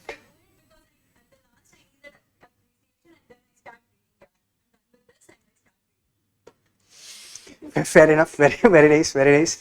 I've tried mandala art. Maybe this is one of my friends. She has like a startup which has something to do with mandala arts, making mandala arts for people who are dealing with Alzheimer's, early stage Alzheimer's and stuff like that. So she works in a startup. I mean, it's her own startup, and so she sent me some mandala art stuff, right? And I've been working on it, but I lied to her that I've done all of it, that she sent me, but I'm working on it. Right. Okay, ma'am. Your name is? Kumuda.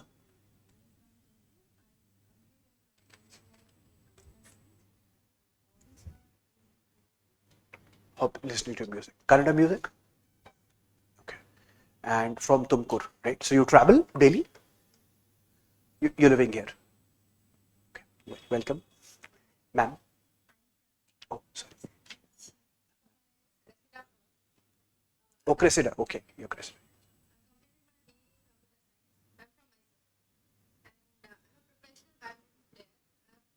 Played for nationals, but currently I'm not playing because there's no time. Yeah, I also play guitar and I paint sometimes when I need it.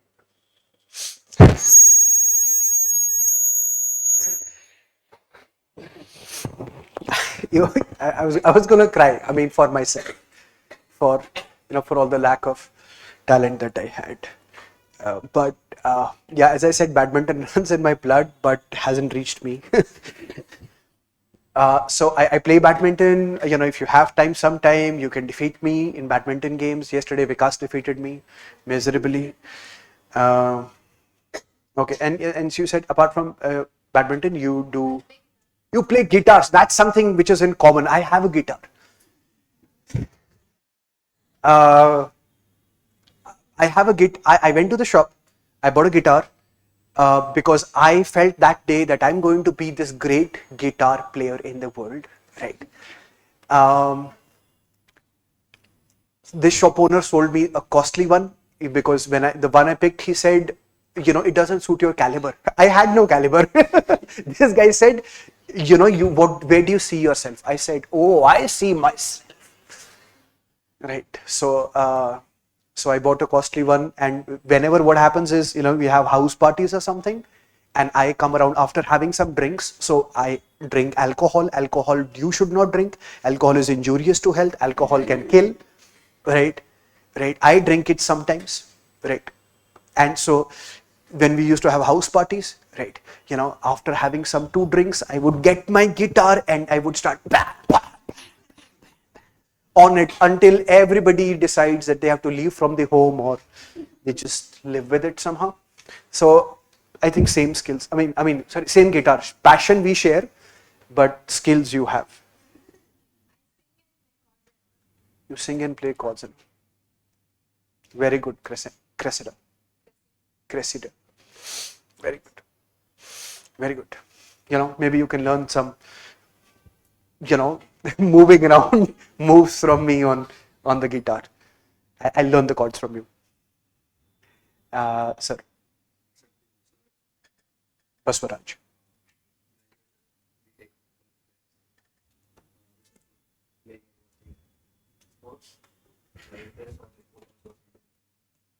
Open source intelligence. How do you mean open source intelligence from artificial intelligence? I mean, you mean to differentiate that?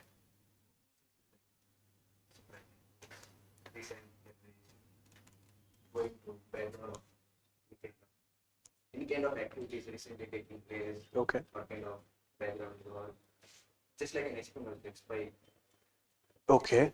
it's professional, but it's an open source. Okay. So is that like, is there like a way to pursue that? I mean, or is that is an interest? Okay.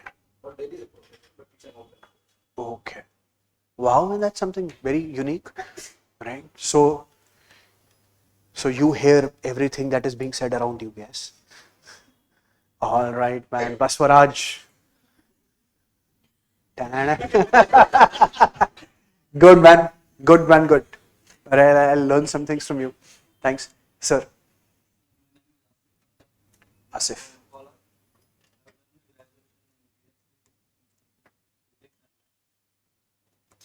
I like to watch movies and spend time with my family. Spend time with your family and friends. You like to watch movies. Wonderful. You're from Kolar. Right. Great. That was the KGF Kolar movie. Right. Great. Okay. Thank you. Welcome to class. And FD online as well.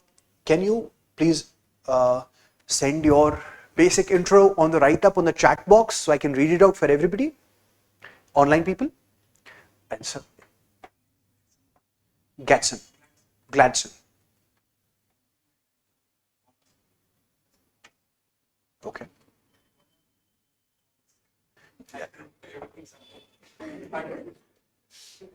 Wow, that's that. I think this describes it very effectively.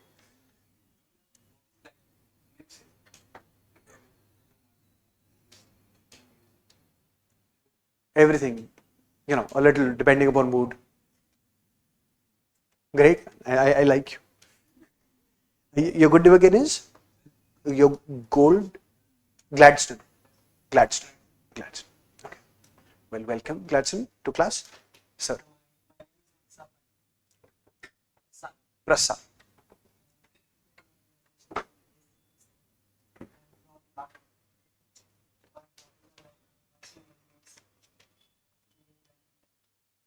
Watching animes. Okay, like that Lion King thing. And animes is definitely different. Those are cartoons. Okay, so like give me like an example of what kind do you watch? Okay. Okay. So I haven't watched. Maybe I should try that. Okay. Well, thank you, Prasad. Welcome to class, sir.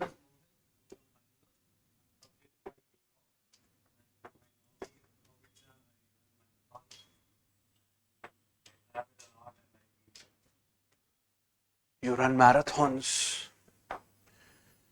Wow. Travel a lot. And you read books. I would say you're a thinking person profile.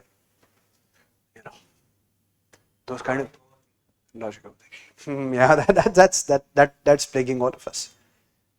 Your good name again is Mohit. Welcome, Mohit.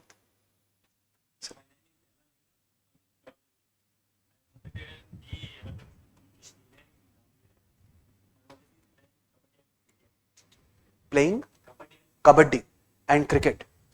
Wow. District level kabaddi. Wow, man. Nice.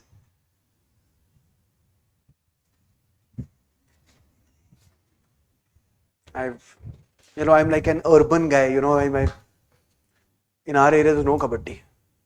Only in school we played kabaddi. I missed out.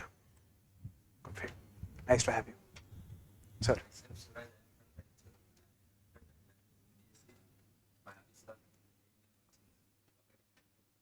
Playing and watching kabaddi. So you watch him. You watch kabaddi and cricket. Nice, man. Suraj. Shivraj. And you said where you're from? Raichur. We have a lot of people from Raichur now in class, right? A lot of people have said Raichur. Okay. And sir? I'm Jagdish. I'm from Chittor, especially in rural background. I have done my graduation in BA, History, Sociology and Political Science, that from Government Degree College. Seriously, I have no army, but my father is a farmer. I have a aircraft piece of land. I was working there, and I am also plasterer. I speak 4 languages, including my mother tongue, Kannada, Telugu, Hindi, and broken English. Wonderful, man. Kannada, Hindi, Telugu, and broken English. I love that, man. Jagdish. So my farming, like, you know, like all people, like these city guys, right? As I'm a city guy, right? Like city guys have this aspiration, they have this dream that I want to go into rural area and do farming. Yes, people have. I mean, I have that dream at least. Like a lot of city people, right? And so, you know, sharing this very small moment with you. I had this, you know, last year was not very good for me, right? Emotionally, right? And I thought, oh, you know, when is all of that going to happen? You know, filled with all those dreams and aspirations, a lot of broken ones as well. You know, things that are never going to come true. And I thought, when am I going to do everything that I wanted to do? You know, in life, life is just passing by and all. And I thought I'll just start doing the small things. You know, I'll just start searching everything I really wanted to do and start doing them now. Right. And so one of the things I was like farming, right? And I got this opportunity, right? So I went to Bhagsu like in May, right? Bhagsu is in, you know, Himachal Pradesh above Dharamshala, right? I was there like living in a hostel for like a week. And then I woke up in the morning, 5 o'clock, and I was, you know, standing around with a glass of water, and it was quite cold. And there were some like fields around, and there were 2 people who had come in the early morning to like dig up, you know, these alleys in their field. And I thought, my opportunity, right? So I jumped, I went there, and I said, can you use me, please? Right? Can you please just like, you know, tell me to do stuff, and I'll just do it for you, remaining, right? Part as whatever you want me to do, right? No money, right? And they said, yeah, sure, free guy. So come along. So they got me to dig the alleys, like those side alleys, right, across their whole fields. And God, when I realized it is hard work, damn hard work. And mine was like just 3-4 hours. But the second thing I came back was with satisfaction, happiness, you know, of finally getting somewhere to do it. So as long as I was there, right, in Bhagsu, early morning, every day, those guys had work, I was there, right? So this has been, thankfully, you know, my so far tryst with farming, the closest I got, being a city guy who never had a farm, right? But welcome, Jagdish. Yes. From India, I completed my master's in structural. Okay. My hobbies are like gardening and music. Love gardening and listening to music. Gardening people are very intelligent people. I have a general idea. Okay, Mohammed. From Hutting, Raichur. Welcome, Mohammed. And that your engineering definitely looks like something good. Right, structural engineering. Sir. Sir, my name is Santosh Kar. I am from Ballari. I completed my graduation in computer science and engineering. Some of my hobbies are playing cricket, volleyball, cricket, throwball, and that's why athletic person. I played nationals in basketball 2 times. Division in Bengaluru, South Zone cricket, districts in Kabaddi, volleyball, and I am also 16-kilometer marathon runner.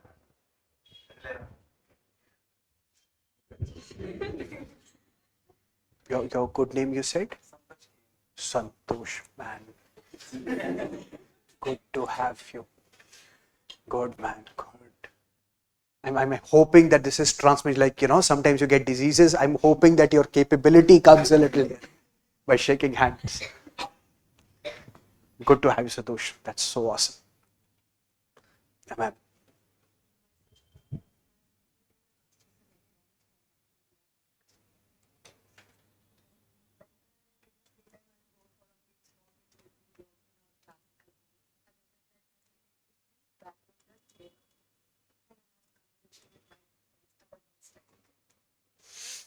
Navya.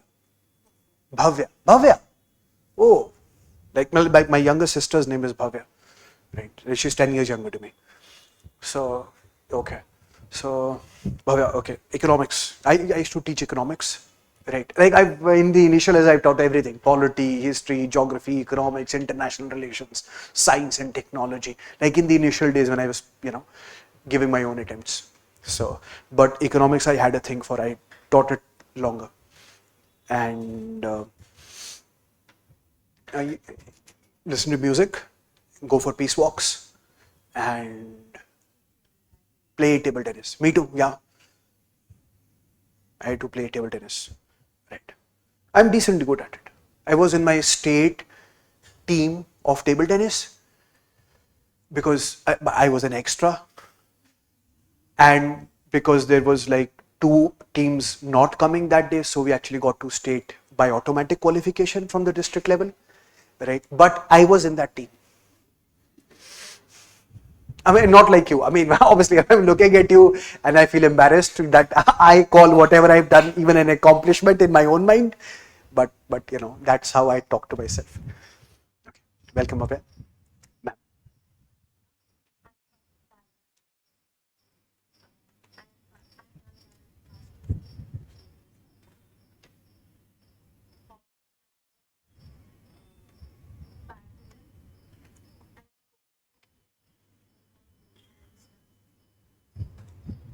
Cooking healthy stuff. Wow, Ramya, you said. Pranya. Pragya. Pragnya. Okay, Pragya. Wonderful. So, cooking healthy stuff. We are in the same domain. See, cooking healthy stuff, I also do that because first of all, healthy stuff requires very less cooking anyway. It's like parboil or no boil or simple things, right? So I'm also there, right there, right? And I've been cooking, right? Like I'm learning that genre, so I can definitely learn if you have more understanding about how to cook healthy, right? I'm definitely big on that idea, right? My healthiest things are all basically uncooked, right? So, yeah, ma'am, Varsha.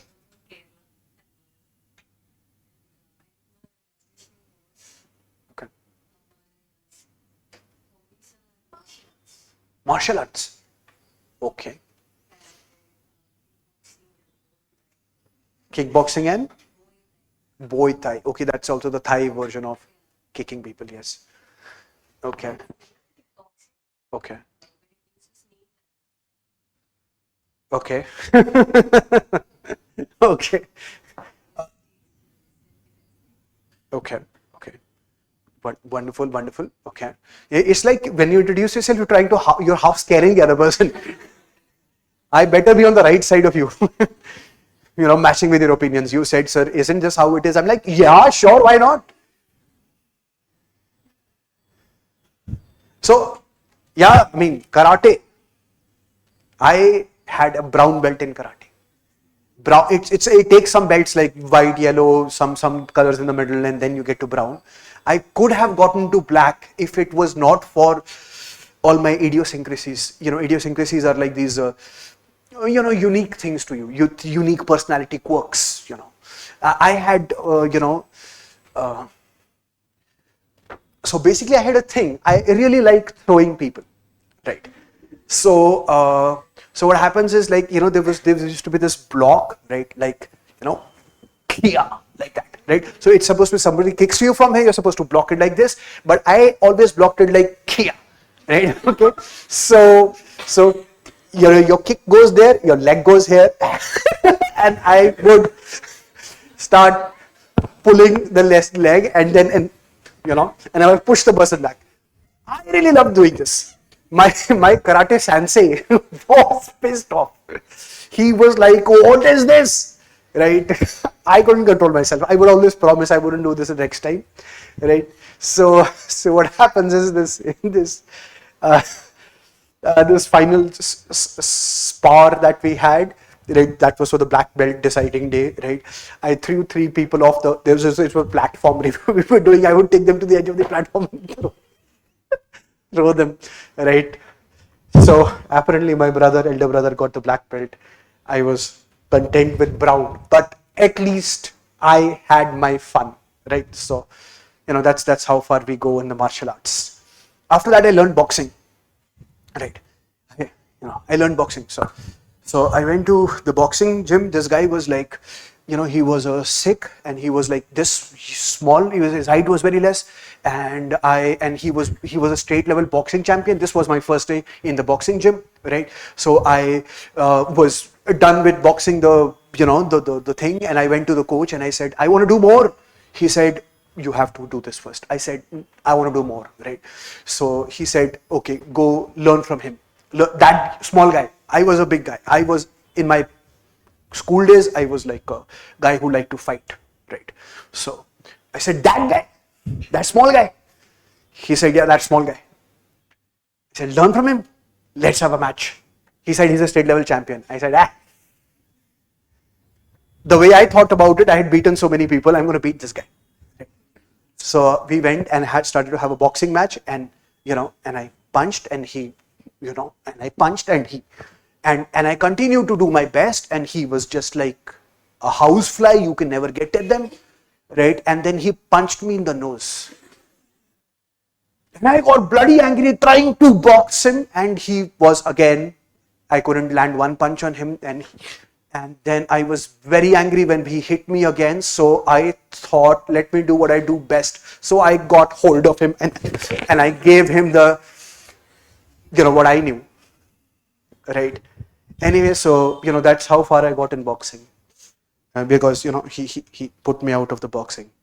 Yeah, but, martial arts, same pitch. Again, not as great achievements as you, but I've tried. I put in effort, right? Okay, so where are we? Have we finished the whole circle now? We're back there, ma'am. Heresy. Rajshri. Okay. Doing yoga and drawing. Okay. Thanks, Rajeshri. I mean, wonderful. I also do yoga. Doesn't show, I know, but I do yoga. I've, recently doing that Sarvangasan and Shirshasana and it takes some effort. I'm doing it. Okay. So let me read out what our people from online have written. Okay. So Manoj has written, good morning. Sir, myself Manoj, I am from Chikbalapur and completed my BE in computer science. My hobby was playing football, but now I watch a lot of podcasts or mystery movies. What changed you, Manoj? Yeah, playing football, wonderful. Yeah, so Manoj will play. I play football too, I was a defense player, right? I was a defense player. Gagan says, my name is Gagan. Well, good. HS, Gagan HS. I am from Karnataka. I have done my graduation in electronics and engineering, and my hobbies are watching movies, listening to music, and playing cricket. Okay, great, Gagan. You have to listen to our classes while the classes are going on. In the meanwhile, No's listening to music. Welcome to class. Okay, Harshini says, good morning, sir. Myself, Harshini from Tamil Nadu. I pursued my bachelor's degree in electronics and engineering and currently working in Delta Electronics. Okay, well, nice, very nice. My hobbies are pencil sketching, playing games, doing RE work, and bridal mehndi. Wow, man. I mean, Harshini, that's awesome. I mean, I almost feel like being a bride myself so that I could, but that's wonderful. I mean, very artistic and, fine detail. I think that work is very,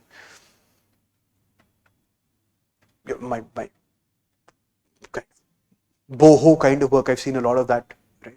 Thanks, Harshini. Thanks for introducing yourself. Okay, so that is that's what we have here. Nobody else has posted much. All right. Okay, so we're done with our introductions. Thank you for for sharing, and I've shared with you, right? So we are quite alike, you know. My hobbies, I shared so many. I shared so many. So, no, but officially I'll make the list, right? I've played football in school, and I was a defense player. But qualification is that I was the best friend of the goalkeeper, and he was a very good goalkeeper. So I was in the team, right? That was my qualification, right? And I've played volleyball in higher school. I was okay at it, right? And I've played handball, right? And I was in the team there. And then I've um,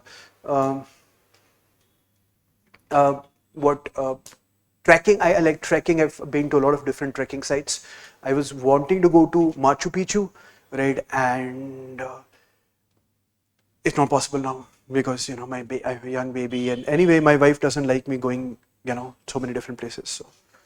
So yeah. Anyway, but I trek a lot, right? And I do backpacking trips a lot, and then I do biking trips a lot, right? I used to be pretty regular across the Himalayas, and then I read a lot, right? I read a lot, so a lot of non-fiction, a lot of fiction, a lot of different genres, right? And I write a lot, right? So I've been writing quite a lot. I mean, mostly that nobody wants to read kind of stuff, right? But the first book that I got published was in my 5th class, right? And it was called 100. But I'll give the catch, right? I'll give you the catch. So it was called 100 Quotes That Will Change Your Life. But disclosure, my parents owned the publishing house, right? So it got printed because we were the owners of it, right? And I wrote in my 10th class the Life and Death, a Theistic Philosophy. I wrote 2 volumes of that. This was big work, right? So it was a religious take on the philosophy of life and death. Didn't get published. Nobody ever cared about it. And then I've written a lot of other stuff, right? So I'll write different kinds of things. Right, one was for ethics, and then right now I'm writing another original work, which I intend to get published in the market. I think it is market worthy what I'm writing, right? So I write and all kinds of things, poems and descriptions and stuff, and then apart from that, I spend a lot of time with my children, right? My daughter, right? I play with her a lot. I play badminton, I play table tennis, I do swimming, I play basketball sometimes. And what else do I do? I watch movies, a lot of movies, Netflix series, movies, a lot of them, right? And yeah, and what do I do?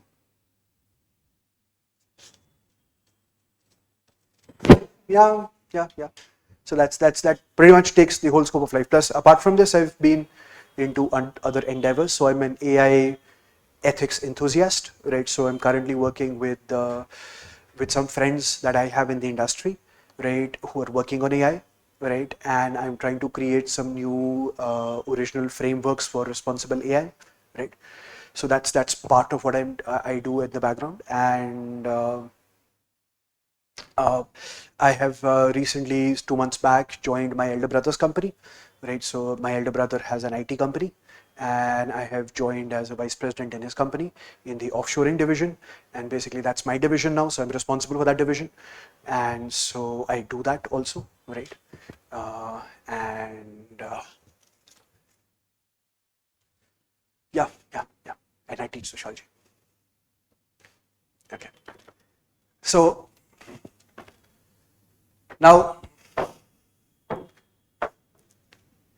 So that's me. We are now going to, the battery is running low. Okay, so we are now going to take a look at the syllabus, right? We're going to start introducing ourselves to what the syllabus has to tell us.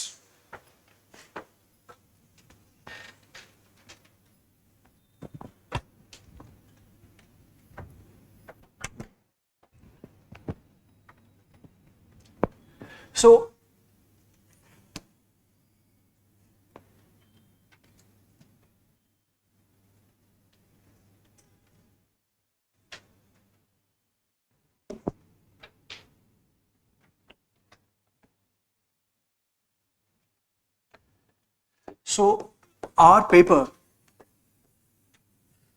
is divided into two parts, paper 1 and paper 2 in our syllabus. Paper 1 is in large part, the theme of this paper is global, across like the world. It seeks to capture what has happened in sociology as a field across the years, across the world. It's a global perspective. Paper 2 is the Indian perspective. So there are a lot of themes that we study here, but then they're also mentioned in the syllabus in paper 2. Right. The idea is in paper 2, we try to understand that from the Indian perspective. So let's just say if there is a topic of family, how it happened, and mostly when how it happened, the global perspective in large part is dominated by Europe and USA. So meaning we are not getting Saudi Arabian views or like Kuwait or Gulf or Bahrain, we are not getting that. Also South America, Latin America, not much, right? I mean, so basically when we are saying global, it mostly means European and American only, because the study is dominated by those ideas, right? And here we tend to look at the same questions, whether that be on family or marriage or structure of society, class divisions, inequality, poverty, all the discussions and debates particularly relevant to Indian society. Right? How are things in India, application in India, everything specific to India. Now, between this paper 1 and paper 2, there is an overlap. Right? There's an overlap in the way that there are certain units which are mentioned both in paper 1 and the mentioned paper 2, and I'll give you the big main units which are mentioned here. So there is the unit of stratification and mobility. There is the unit of politics and society. There is the unit of religion and society. There is work and economic life.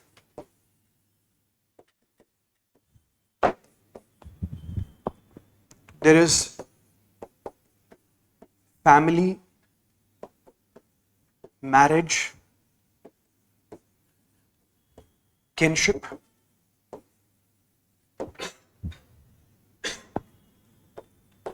and there is social change.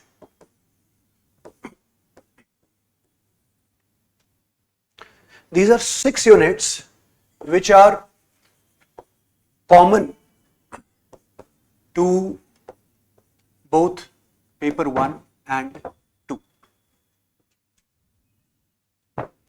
These are 6 units which are common to both paper 1 and 2. So the way we are going to be doing it, we are going to, when we get through paper 1, doing paper 1, we are going to cover these units for the purpose of both paper 1 and paper 2 simultaneously. Right. So when we get to doing paper 2 exclusively, we would have already covered this while doing it in paper 1. this part of paper 2. Right? And after that, we are going to get to doing paper 2 exclusively. Right? So the way we are going to be starting here is we are going to start with paper 1, and you're supposed to have that. We don't have the printouts so far, but there is the, let me share that with you. Okay, so I'll just post it on the Telegram group.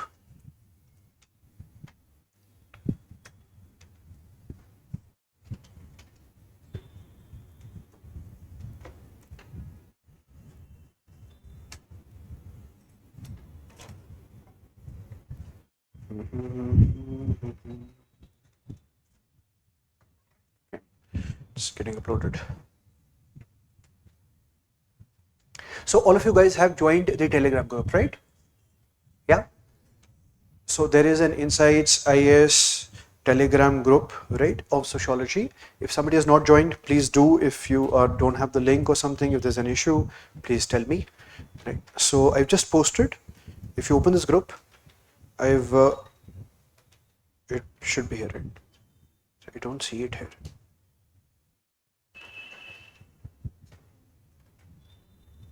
It's here, right? Okay, so if you open this, right, there's a document there I've posted on the Telegram, right, channel, and this is the approach paper. It answers all the basic fundamental questions that we have to get started with sociology, right? It has also the pedagogy, the how are we going to approach classes, everything that you do. It has also all the previous year questions, right, from 2023 onwards, right up till 2013, when the new paper pattern was introduced. So sociology in this pattern that we are getting, in the paper currently, that was introduced since 2013. So it has all the questions from that point, right, which we will find useful as we get along and want to do checks of how relevant we are we solving all these questions, because there is a very high thematic repetition. In the paper, there is a very high thematic repetition. What that means is that whatever has been asked in the previous year questions, how likely is the same thing to be asked in the present year, and that's more than 90%. Right. So if we are effectively doing all the previous year questions and are able to cover all the content that is needed for them, then we have basically determined that more than 90% of what we are going to be getting in the paper sitting next year has been done. So it's a very good way to do benchmarking, checking of whether we are doing relevant content and everything is being covered. Right. So we will be taking a look at all questions from previous years after doing topics. Right. So here, so if you look at the syllabus, I was saying, so there is the page number 10 on which the syllabus is given. Right. Right. So you can open it for your purposes, right, in the mobile phone. So I'll be talking about here, you can look at it there as well.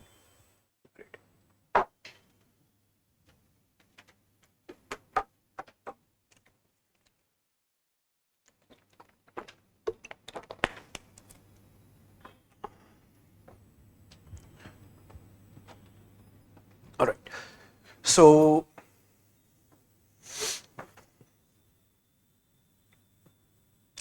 in paper 1, the unit 1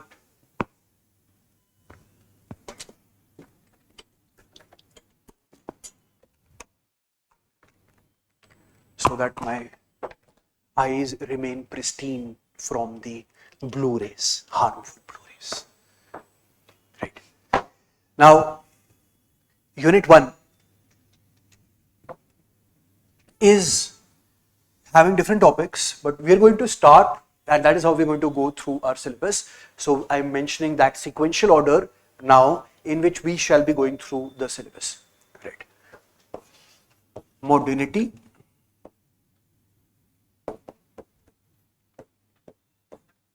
changes in Europe,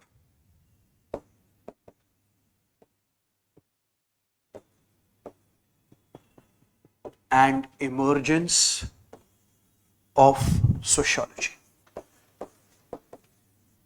So this is the first topic in the first unit in paper 1. So the general theme of this topic is understanding what is modern. You know, many times we feel that we have come so far ahead in society, our society is so advanced, we are so modern, and we have this idea of comparison, that in comparison to before, somewhere before, maybe pre-industrial revolution, maybe looking at hunter food gatherer societies, maybe looking at villages or rural areas in contrast to that, right, what is today, or maybe looking at tribal societies, or maybe looking at 1000 years back in history, looking back comparison to some time, we feel that we are modern. The idea of modernity is to first of all define what is modern. What do we mean by modernity? When we say that we are modern, we are advanced, then what does that mean? What are the society's characteristics? Right.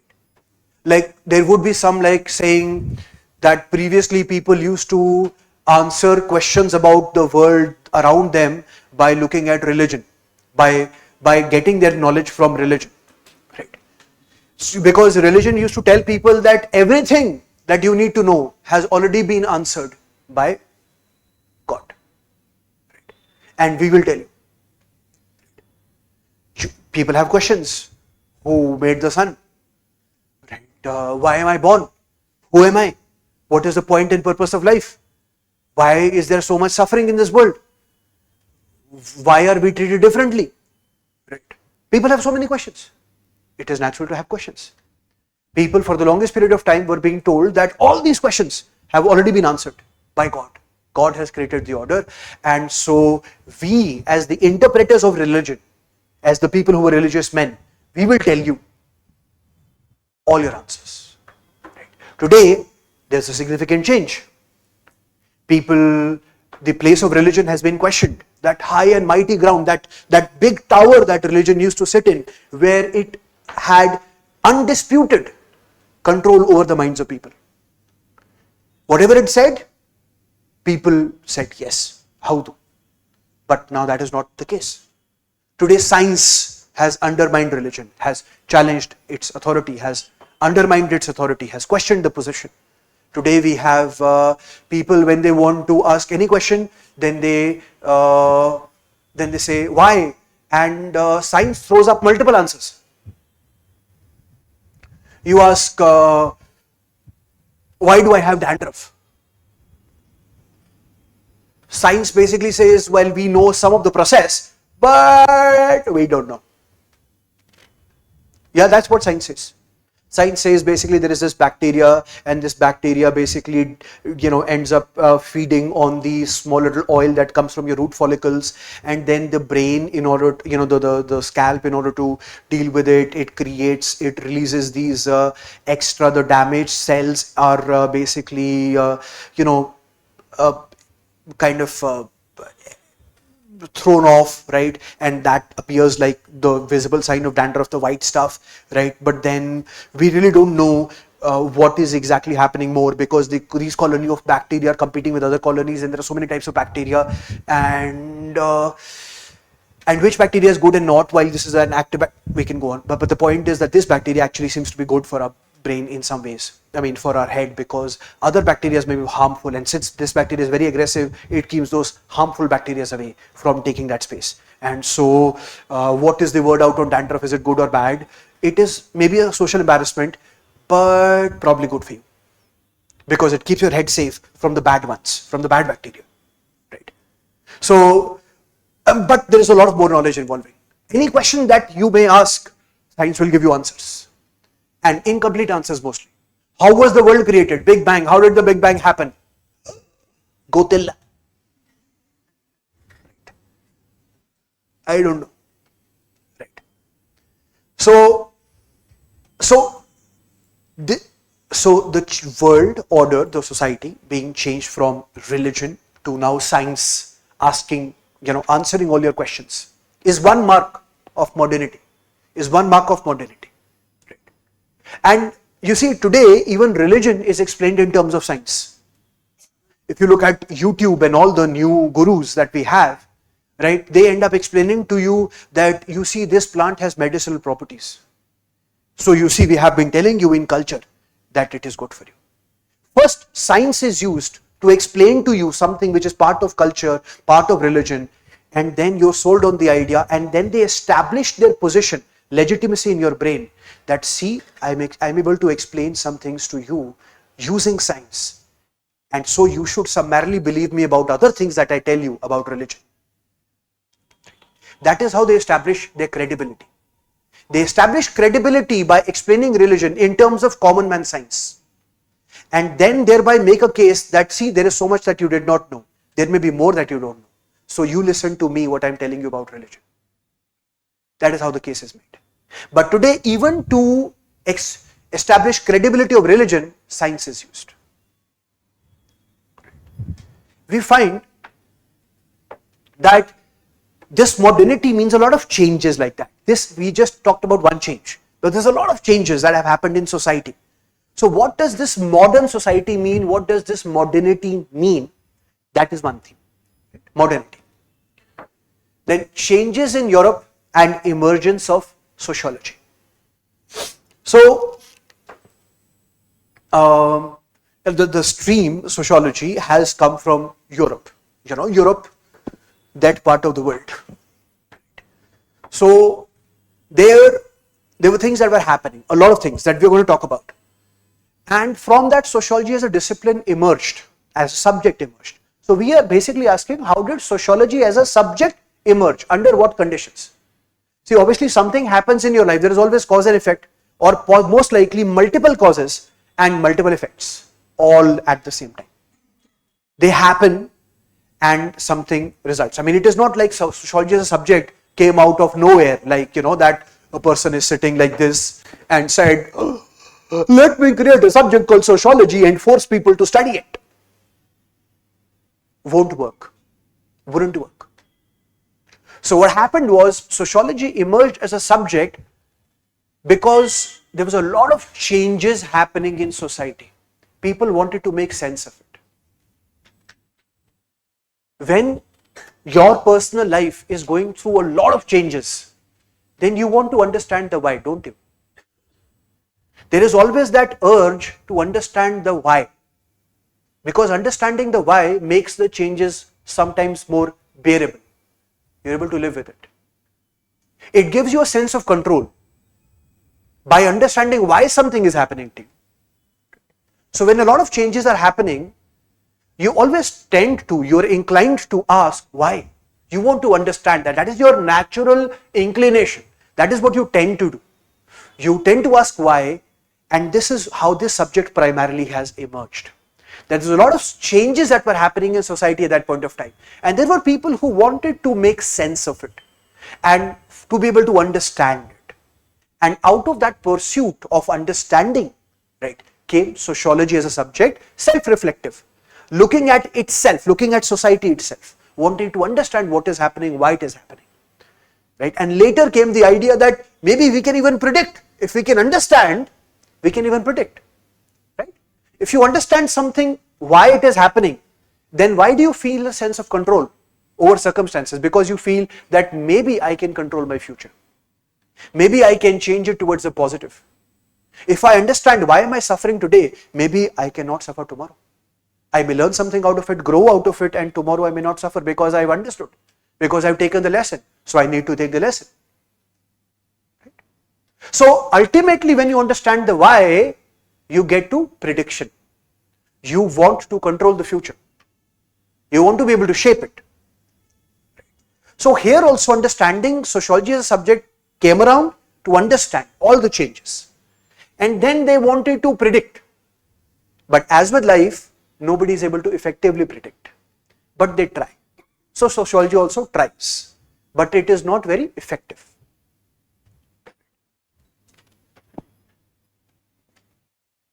So this theme, modernity, changes in Europe and emergence of sociology, we study what changes had happened in Europe and how did it impact sociology. Right. Now after this, we are going to come directly, we are going to jump. What we are going to do is, we are going to Oh, I could have done the standing also. Jump from this unit to unit 4. 1, 2, 3, 4, 4.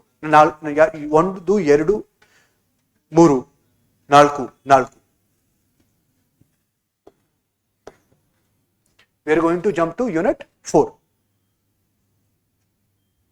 So, unit 4 is consisting of thinkers. Why have we jumped? Because the remaining units we're going to be coming at the end, right, of paper 1 discussion, because they are about research methods. They're basically asking the question, the remaining part of paper 1 and the remaining part of unit 1 and unit 2 and unit 3, if you look at it. So I'm hoping that you have that syllabus opened up in front of you. So they're basically asking the question, how do we know what we know? Research methods. How have we gone around conducting our research? How should we do our research? Right? How do we learn the subject matter? What is the right way of learning? What are the methods? Right? The discussion over it. Right? So basically those units ask the question, how do we know what we know? What are the methods we've used? What methods should we use? Right? We're going to come to that a little later, because for us we want to get acquainted with, familiarized with the knowledge first. What is it that we know?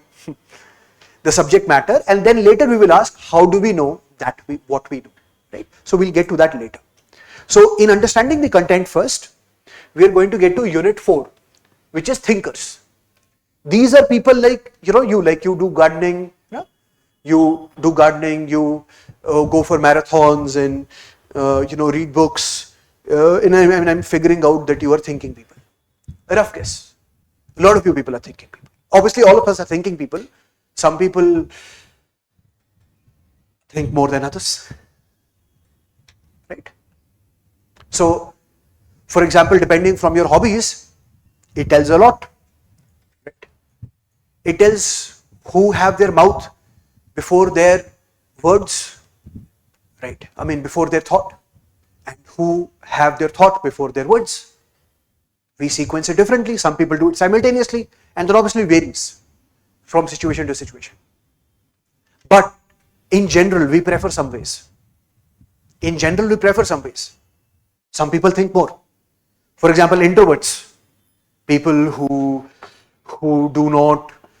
are not loud and boisterous and people mixing a lot. They seem like shy, but they're not necessarily shy, right? But they think more, they observe more. So they often have better insights. Now, people who spend less time speaking often have better knowledge, have better understanding of things. Not like me, I'm going to be speaking all the while. Blah, blah, blah, blah. It's my job to speak. Right. So you people would have a better understanding. In general, how much time we dedicate to what decides the kind of people we become. So these people, thought a lot. They were like, banging their head in the wall, thinking. Thinkers. So they're thinkers. Because they thought a lot, we call them thinkers. You people are also thinkers, right? It's just that their ideas are quite relevant to understanding our life problems. So if somebody has thought something and it does not help me in any way, then that person is irrelevant to me. That person doesn't matter to me. Talking about that person is a waste of my time because it does not matter to my life. Right. We want to talk about those people who thought about something that matters to our life, wherein it will be able to solve our personal problems, our social problems, things that make our life better through understanding. So that we do not have to reinvent the wheel. So that we don't have to solve the same problems that have been solved again. No point. Like, your mom already tells you that don't put your finger, when you're a young child, into the socket, into the electricity socket. Don't put your finger. No, don't put your finger. So it is good that you learn from your mother only. Because if you're going to learn by doing things yourself, by putting the finger in the socket and getting the shock, no, there was a faster and better way of learning. We don't need to reinvent total knowledge. We can get far ahead by simply learning relevant ideas from people who have thought about things that matter to us today. These people are thinkers that we are talking about. So the guys who are in our syllabus, there are 6 main guys. And I've only got to Muru, Nalku, Aidu. Aidu is 5. So 6 is what? Aru. Okay, so Aru. So there are Aru thinkers, right? And these guys are Karl Marx, Emily Durkheim, Max Weber,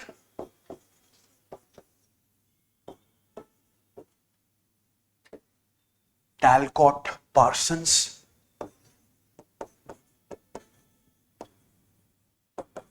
R.K. Merton, and G.H. Mead. Right. So these are 6 guys in our syllabus. Now, these guys have all said great things. I'm going to briefly give you their profiles, very briefly. We're going to do that over and over again. Repetition is a thing we do because we learn. Right. So,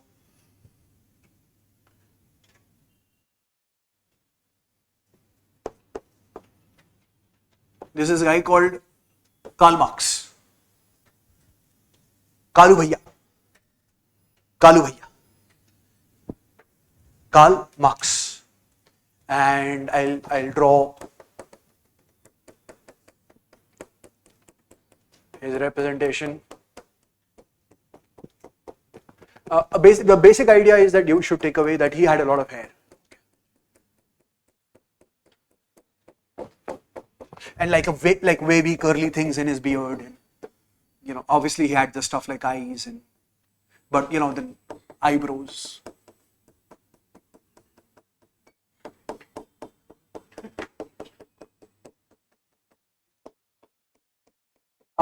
It would be good to say this guy had hair. Okay, I'm just introducing this personality. This is a very important personality in our syllabus, right? So this guy had hair. He is dead. 2 things that define him, because people die, and it's just that things he said were really, really thought-provoking. Like his central theme was, why are people sad? Let me make them happy. Who doesn't want to be happy? He said that people feel trapped. They feel that they are living incomplete lives. They feel that everything in life doesn't seem to be worth it anymore. That life has been squeezed out of joy and spontaneity. Their potential to live has been squeezed out. That people feel that their life is characterized by emptiness and hollowness, and that it isn't even worth living. They feel that way. And when I'm describing this feeling, the remarkable idea is that you all know that because you have felt it. You have felt it because everybody has, because we are living in the common society. And normally today what society tells us is that it's your personal problem. You are to blame. You must not know how to live life. There must be something wrong with you, your understanding, your knowledge. We have personalized the problems. Society systematically creates those problems. A society of a different type can be sick, like people individually get sick. Society can get sick. A sick society creates people who are sick. They may not be medically defined as such. They may not talk to other people. They may have that consistent feeling inside. But It is a common cause because they are all living in social structures, in systems created by society. So they all feel that way to varying degrees maybe. But this is a common experience, for some more than others. But what happens in the modern life is when we ask that question, what is the problem? Depending upon who you ask, you may get different replies and solutions. If you ask a doctor, the doctor is going to say, well, there seems to be something wrong with your serotonin level. From endocrinology, we have learned that serotonin really determines, things like melatonin and other things. So, take the pill. SRSS. Take the pill. That's what the doctor is going to say. Psychiatrist is okay. He's also right. She's also right. The other person, you ask your mom is going to have a different reply. You're going to come around and say, mom, life feels empty, it feels worthless, meaningless. There's always that unfulfillment. There is nothing is good enough, right? There's it's like as if nothing has a point. It's you go on with that. Your mom has a very effective solution, way more effective than the psychiatrist, who will give you the serotonin retake, uptake inhibitor or whatever that is, right? That medicine. Your mom will say, "Beta, I have just the right solution for you." She will take off her chappal. You see, in the home, maximum therapeutic value, therapy, medicinal properties, more than tulsi, more than garlic, are in the mamma's chappal. What do we call chappal in Kannada? Chappal only, no? So, mamma's chappal has the maximum therapeutic value. With that chappal, whatever be your disease will be cured. Right? Will be cured. And there are all versions of it. Close proximity version, physical, come here version, flying chappal, right? Like an aeroplane. But mamma, depending upon if you talk about this to your mother, then she can cure you with her medicinal chappal. Right? If you ask your father, he will give a different reply. A reply which will tell you to do things in life, to not be a weak person, to explore, to not give up. You will get the motivational lecture. Depending upon who you ask, you will get different replies. You ask your boss is going to tell you basically your problem is that you are not committed to the job. We gave you holiday. You were supposed to go on a 3-day holiday and come back happy, and here you are still saying the same things. You are not focused enough. Depending upon who you ask and what is their knowledge zone limitation, they will give you replies based on their personality, their favorite answers, and what they have been conditioned with in life, how much knowledge they have. The problem, however, is that it affects us all, but what it is done is it is delegitimized. Whenever we talk about things like that, then it is made to look like that there is a personal problem with us. It is not a collective problem. That is not acknowledged. And thereby the solutions that are prescribed are also personal. Take another hobby. Go for a jog. No problem. Think differently. Positive socha karo. Tumhare andar hi galti hai. If you are having a problem in life, you are not thinking positive enough. Then also you are to blame only. So, Marx is explaining that the problem is created by society for all of us. And exactly what are the reasons that he explains, he is kishing, baby, kishing. Very good at it. He's very good at it. He is able to articulate, he is able to put into words an understanding that you may take a lifetime and still may not be able to understand what the problem really is. He is a master diagnostician. He diagnoses the problems that affect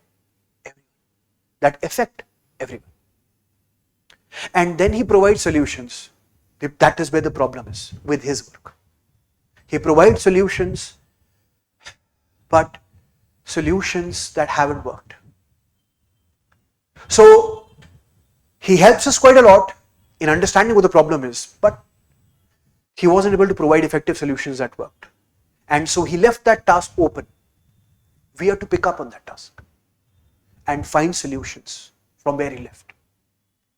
Because his ones, as we've learned from history, and we'll talk about it, haven't worked effectively. So this guy is Karl Marx. We'll see a, he was angry. He was angry. It is safe to say he was angry. Right. He was angry because of a lot of things. He was angry because what he was going through in life.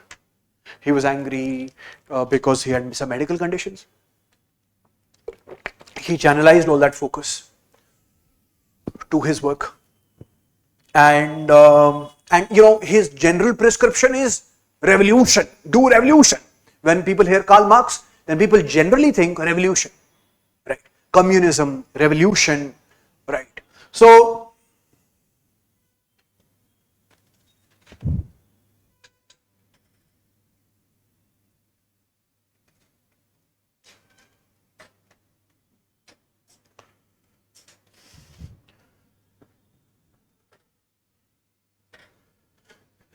let me show you the image idea that people get.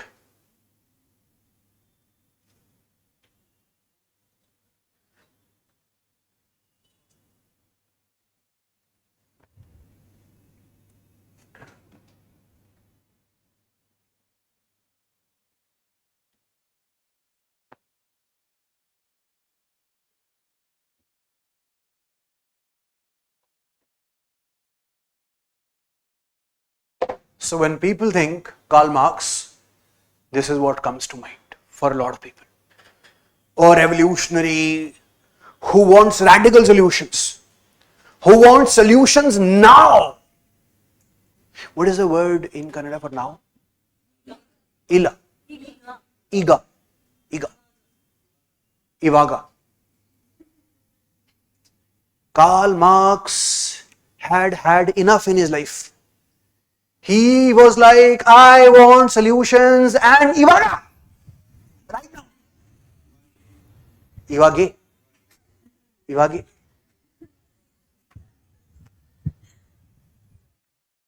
Right now, he said, Ivage. And since he wanted solutions right now, they tended to be radical. Radical means basically a lot of change in a small point of time, in a relative small period of time is called radical. Different people's understanding of radical is different, but the general idea is that a lot of change in a relative small point of time is often seen as radical. Right? So he wanted solutions immediately. So he was seen as radical.